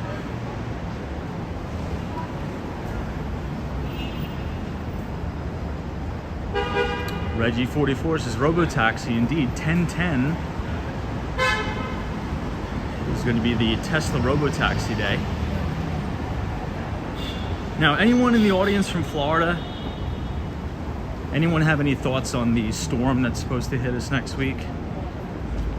So I'm flying back to Miami on Tuesday afternoon, but now I'm a little bit concerned because I was looking at the weather and the storm is supposed to hit Tuesday into Wednesday. And I'm really, really hoping it's not like the Hurricane Helen that just, I mean, essentially decimated the Carolinas. Mark Francis 076 says, oh, it's hitting Wednesday. So do you think my flight will be canceled if I fly in Tuesday afternoon? I think I'm taking off at 12:06 p.m. Tuesday. It's supposed to be landing at 3 o'clock. Mark says, Tom, are you going to vote in New York or Florida? I can't vote. I can't vote. I don't know if you guys know that. I don't want to get into the whole story why, but maybe one day I'll tell you, but I can't vote. All right, this is the new school on the corner of East 14th and 5th Avenue. beautiful design school here. Sal says better leave tomorrow or Monday. That's the thing, I can't. So I'm in a little bit of a predicament because I have something to do for work that's very pressing in New York on Monday. And if I miss my flight Tuesday or if it's canceled, I have a tenant checking in. Look at that. I have a tenant checking in on Thursday. And if I can't get there, I don't want to screw this tenant. So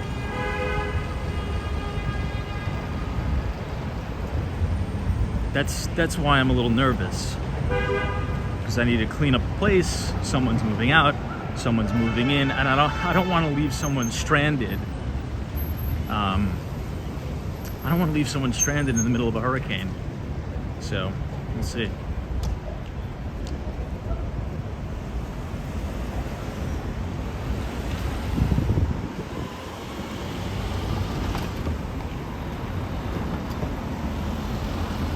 New England Crypto says I'm so interested.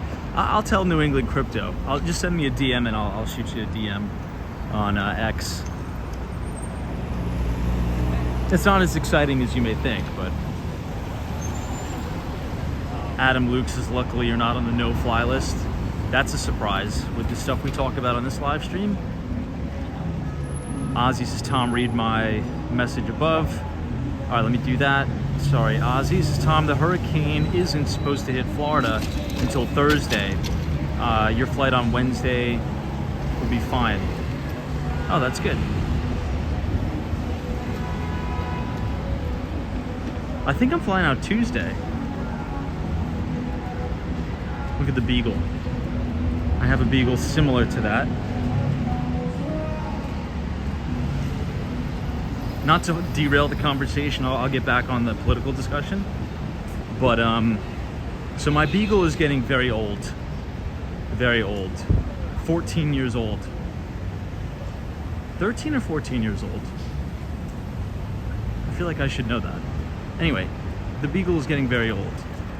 And we were giving my dog the same dog food that we've been giving him forever, right? And my dog was getting very bloated.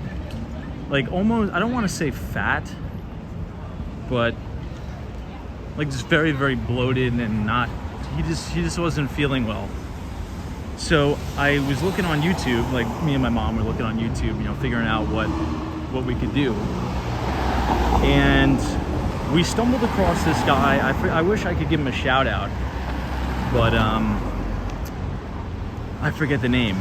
But he's like, stop giving the dog food and literally just cook them meals, like salmon, you know, maybe a little bit of rice. And that's what we've been doing. So my dog has been eating just like people food, but like good food, like grass-fed beef, you know, salmon. And I'm not kidding. In 4 months, the energy levels of my dog, I mean, totally just unbelievable. It's just like the dog like aged in reverse, probably 5 years, right? Super energetic, super excited, is not super lethargic all the time, and looks like my dog lost like 5 pounds, right? Not bloated, looks great. So my theory is, as dogs get older, I don't think they can process all that hard food. It gets very, very difficult for them to digest that, right? Because it's like, you know, it's essentially like a paste. I mean, if you've seen dog food, right? If you try to, you know, chew it, digest it, it's like a paste. But if you give the dog real food, I mean, I'm not telling anyone what to do, but night and day difference. Extreme night and day difference. It's insane.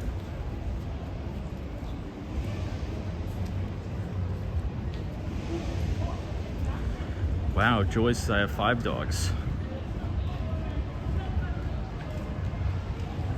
Someone says chopped raw liver is good too.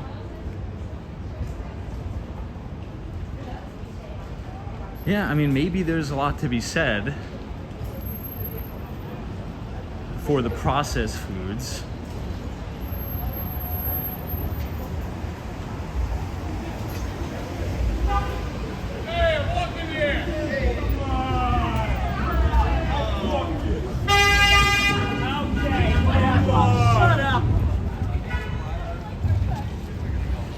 some of these vehicles are too aggressive, these drivers. We got the walk sign here.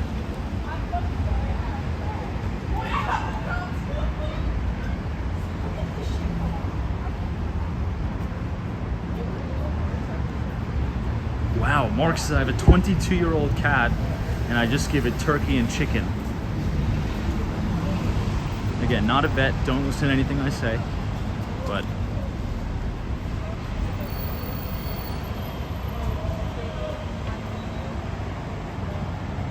TK Porsches, remember, in a clash the vehicles win.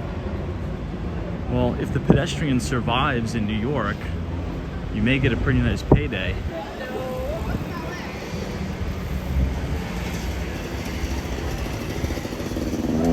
In New York City, a lot of the drivers are in a pretty big rush to get to the next red light, which I'll never understand.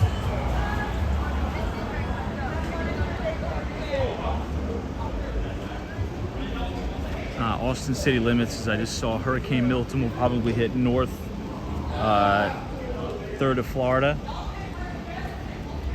So maybe it'll miss. But you never know. I mean, these things move fast. You never know.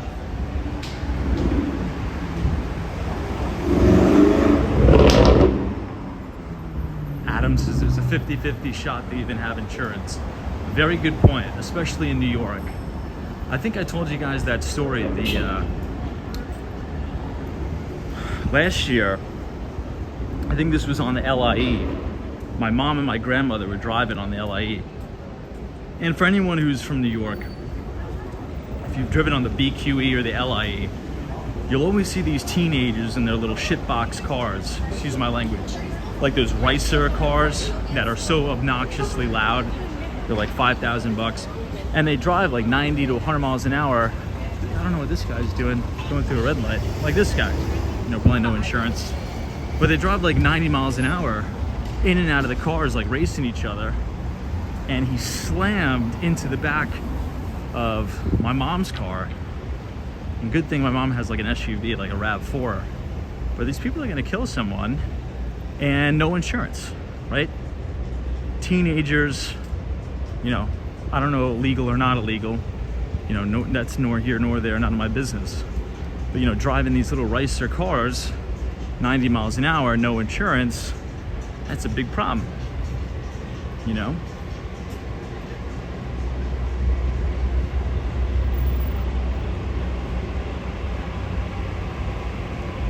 Wow, Robert, this is Tom DeSantis has declared an emergency in 35 counties.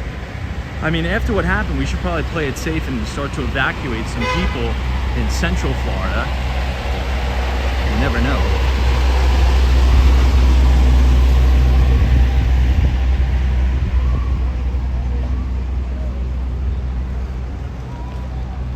So here we are, everyone, at Washington Square Park.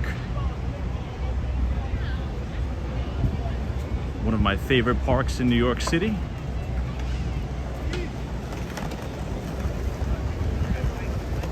Brings back a lot of memories here.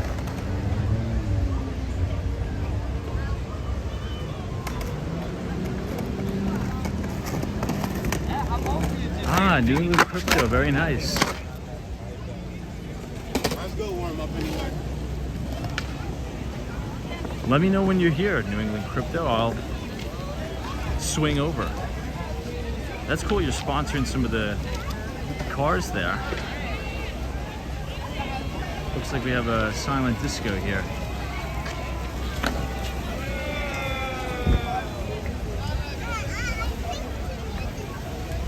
And you have that really nice view of One World Trade Center. Look at this, they even have the DJ booth there. How funny is that?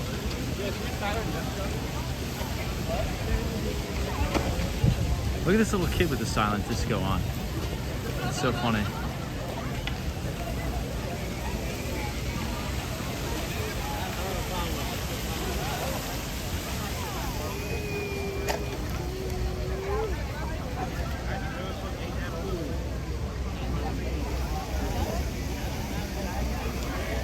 All right, let's make this right.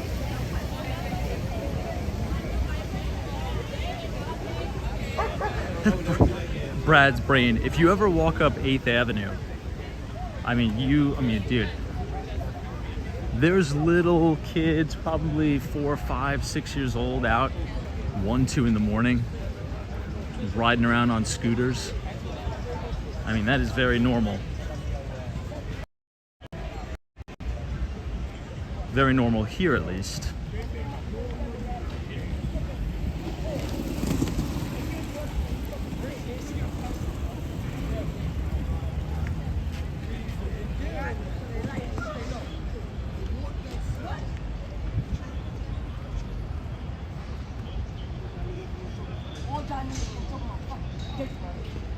Hey, what's up, Clarence? Good to see you.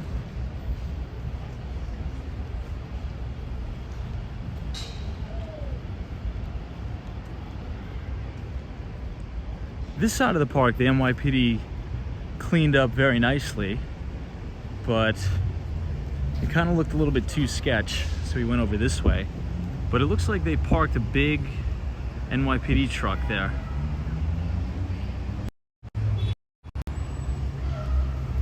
Clarence says, I have no clue what these families are doing with kids out until 2 a.m. in the morning. Well, Clarence, if you've seen outside of the migrant shelters, there's little kids running around all over the place. Now, I don't know if they're waiting for rooms. I don't know what's happening, but they're out very, very early. I don't think we can get out this way. Maybe we'll have to go through here.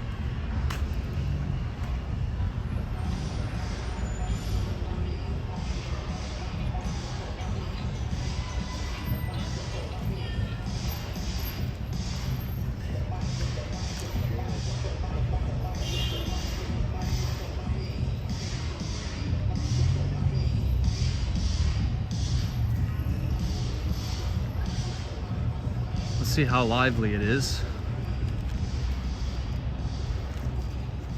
I don't even think we can get out this way. Maybe we have to walk around.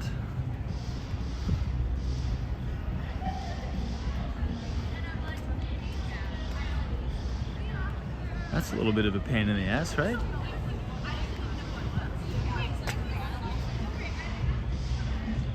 They just randomly parked an NYPD cruiser here.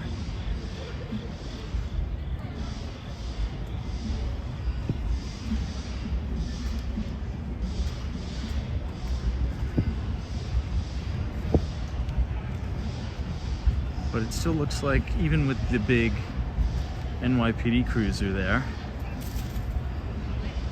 it still looks like some illicit activities going on.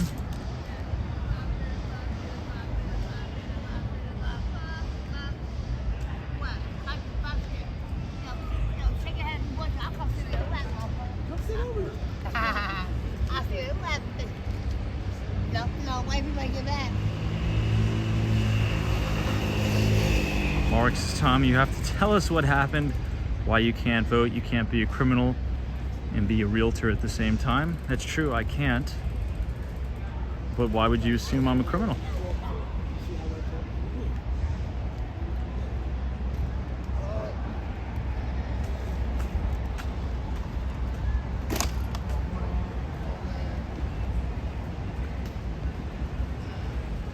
Maybe instead of parking the NYPD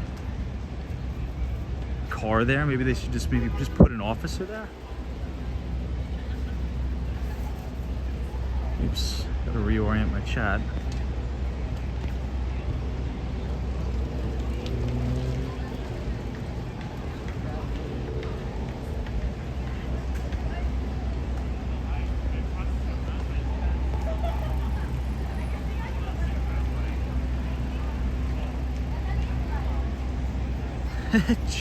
Jeff's to say why you can't vote at the end of the next Behind the Street newsletter. Okay, maybe I will.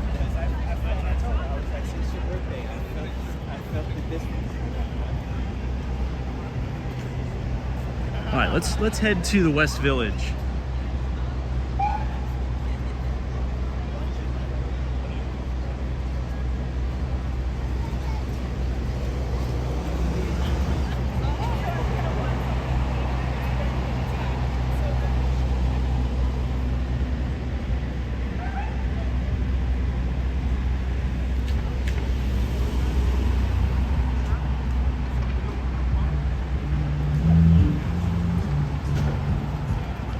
Hey.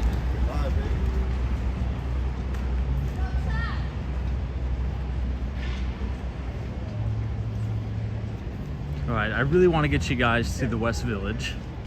A little bit of a detour because the park was a little bit blocked off, but all in good fun. Little detour.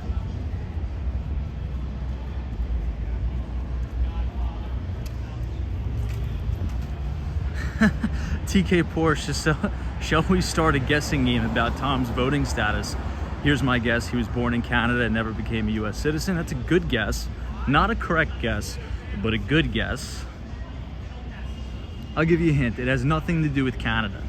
It has nothing to do with Canada.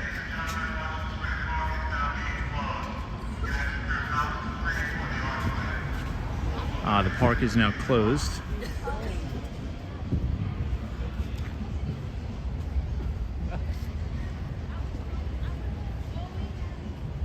It's a little bit of an encampment over there.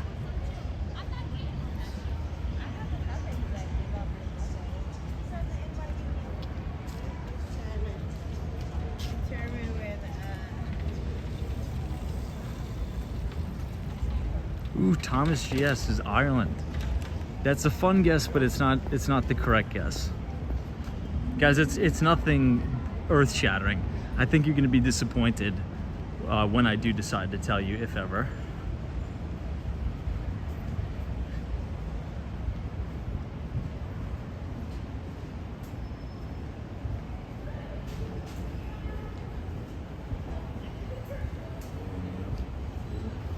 How about this? I'll make you guys a promise. I'll tell you guys on the New Year's Eve stream, right as the ball is gonna drop. Assuming, right, the internet doesn't buffer. But chances are, right as the ball is gonna drop, the network is gonna be so clogged that right as I go to say it, the stream is gonna cut out. So that'll be when I'll let you guys know.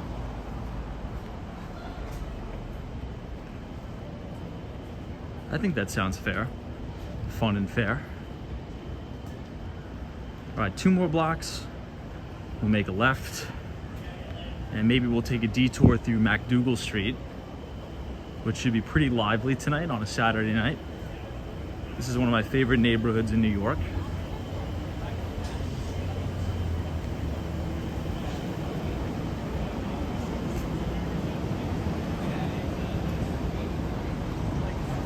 Temporal says Tom is Irish. That is true.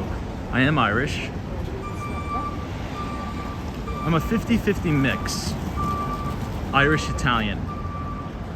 Half Irish, half Italian. Terry says no photo ID. No, I mean, I could still vote with no photo ID. You can vote without a photo ID. You can vote without any type of ID.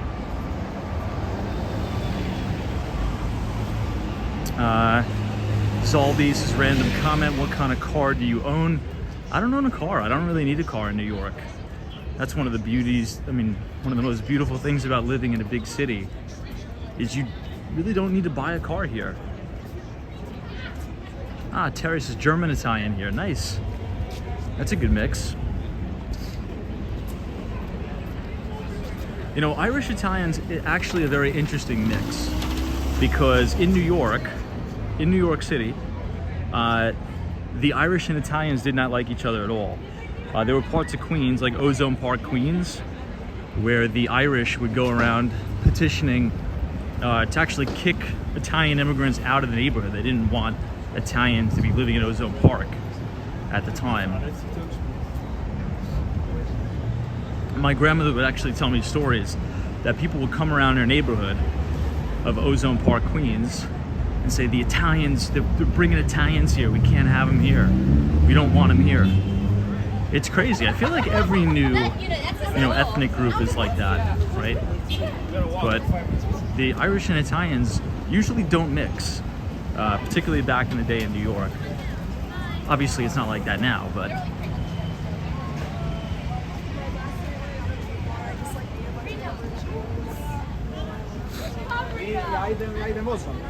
It's 7 minutes walk. This is West 4th Street. I don't want to go. I don't. That's awful. I know, but I don't want to. You could just know that you both said I like the Sorry.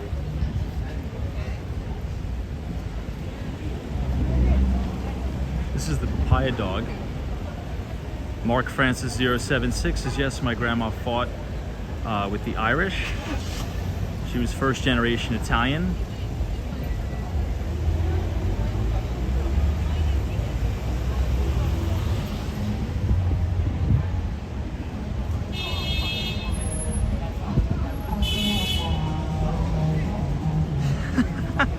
New England crypto, that's hilarious. So I like how everyone in New York City talks to each other like there's no one else around. Maybe that's just because everyone is so like desensitized to information around them, where it's like, who cares anymore if anyone hears. This is where they, I forget that show, but they play basketball here. There's like some big YouTube show that is filmed here, right at West 4th Street, but we'll go to MacDougal Street. We haven't been here in a while. So we're gonna have to make a left on West 3rd. This is the Comedy Cellar.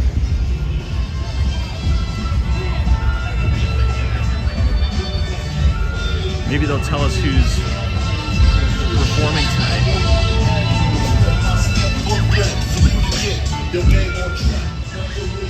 Ah, you also have the Blue Note Jazz Club right here.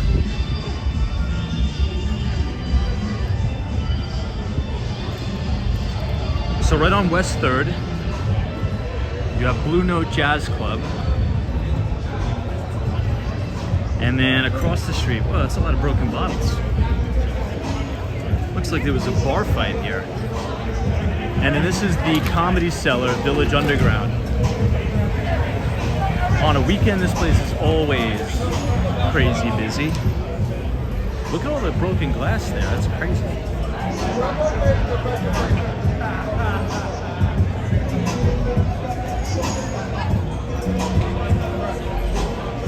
Pretty big line too. Look at how far that line goes down.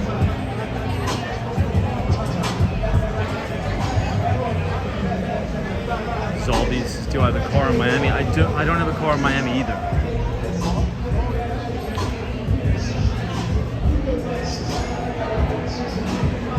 Wow, pretty lively tonight. What time is it?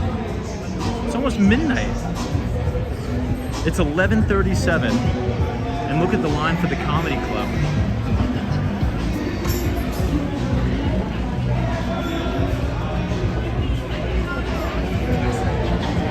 I mean, anecdotally, people seem to be out spending money in New York. The economy seems to be doing pretty good here. Oh, it was a great one.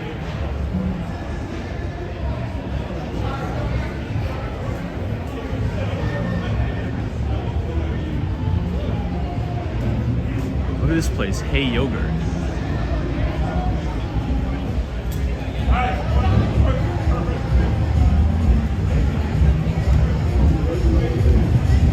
Look at this classic car.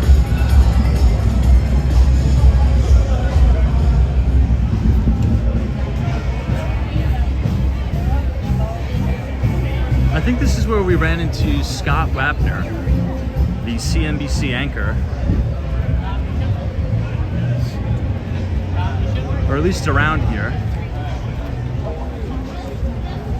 This is really what I consider kind of the college town for New York University.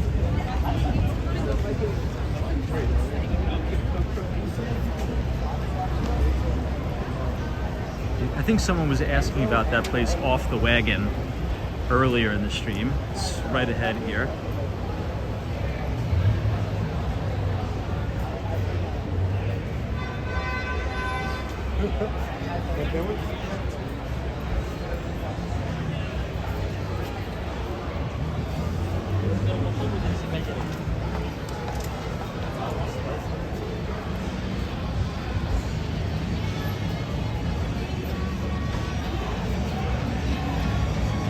Wow, look at this Ethiopian cuisine.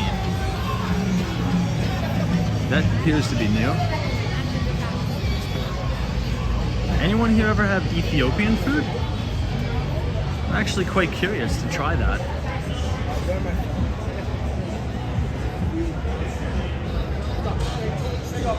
Cafe Wa.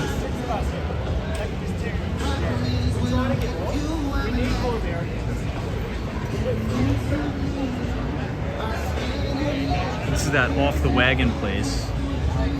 Open until 4 a.m. Let's see who's playing here tonight. Natalie Wilson. I don't know who that is, but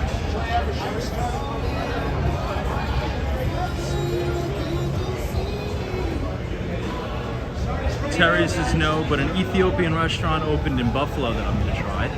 Let us know how it is.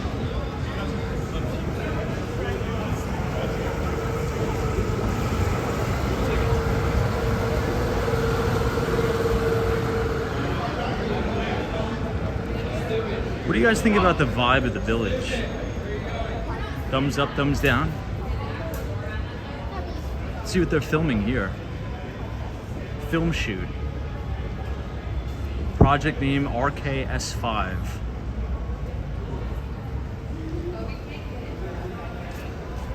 Maybe that's an acronym for something?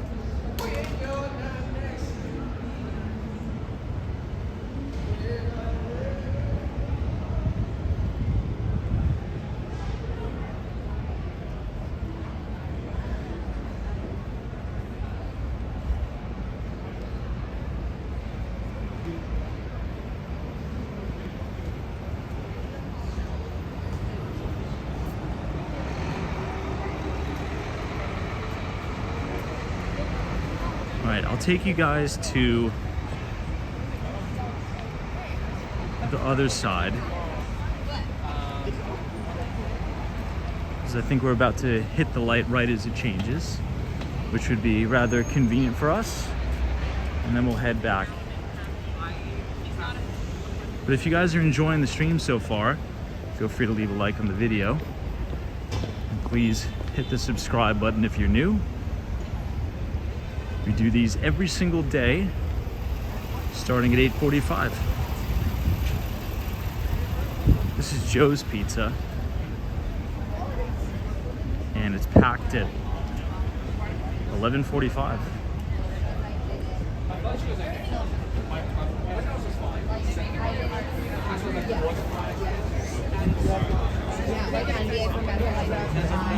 Let's hide this table.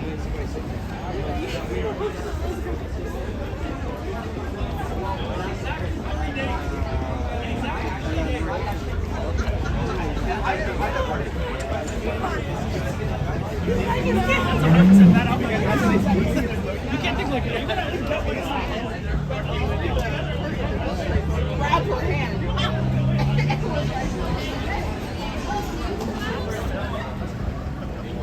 Do you realize we're getting into a manufacturing?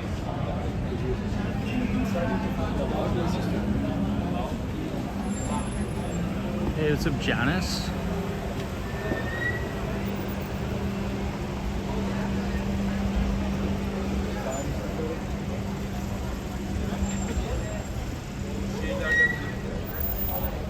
Dalmatçalı değil.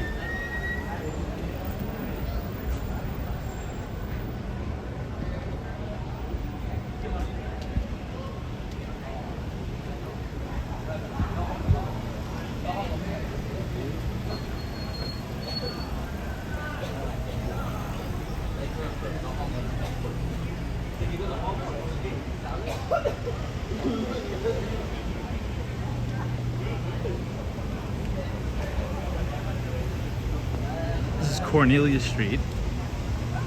We'll make this right.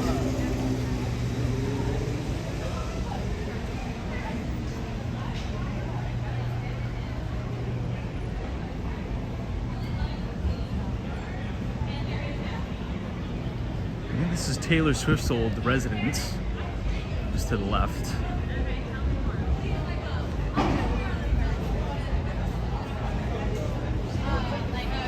We usually see the Cybertruck over here. Like a fucking routine. No, dude. If anybody wants to shoot your fucking ass, you're dead. Not necessarily. What if it's a leg shot? You know, what if it's catch him in the arm or something? You know, I actually have a friend who was shot, crazy story, in Pittsburgh. If you get shot, doesn't necessarily mean you're gonna be dead.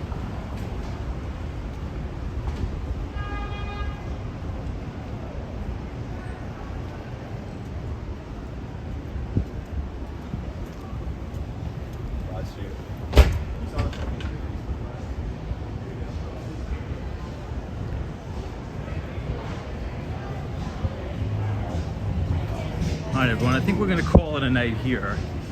We're almost at the 2.5 hour mark. So we will see you all tomorrow for the market's look ahead stream at 8:45. Thanks so much for joining. Have a wonderful rest of your Saturday night. And we'll see you live right here from New York City on Sunday. I think we got some pretty good miles in tonight. I'd say maybe 8.5, maybe 9. So Paul, thank you so much. Reggie 44, thank you. Marketing videography, cheers to you, my friend. Thanks so much. New England Crypto. Once again, if you guys want to subscribe to all of our free market research, just scan the QR code on your screen, punch in your email. We send out our free investor letter every other Thursday, and we just sent it out about 2 days ago. So have a wonderful weekend, everyone, and we'll see you soon. Take care.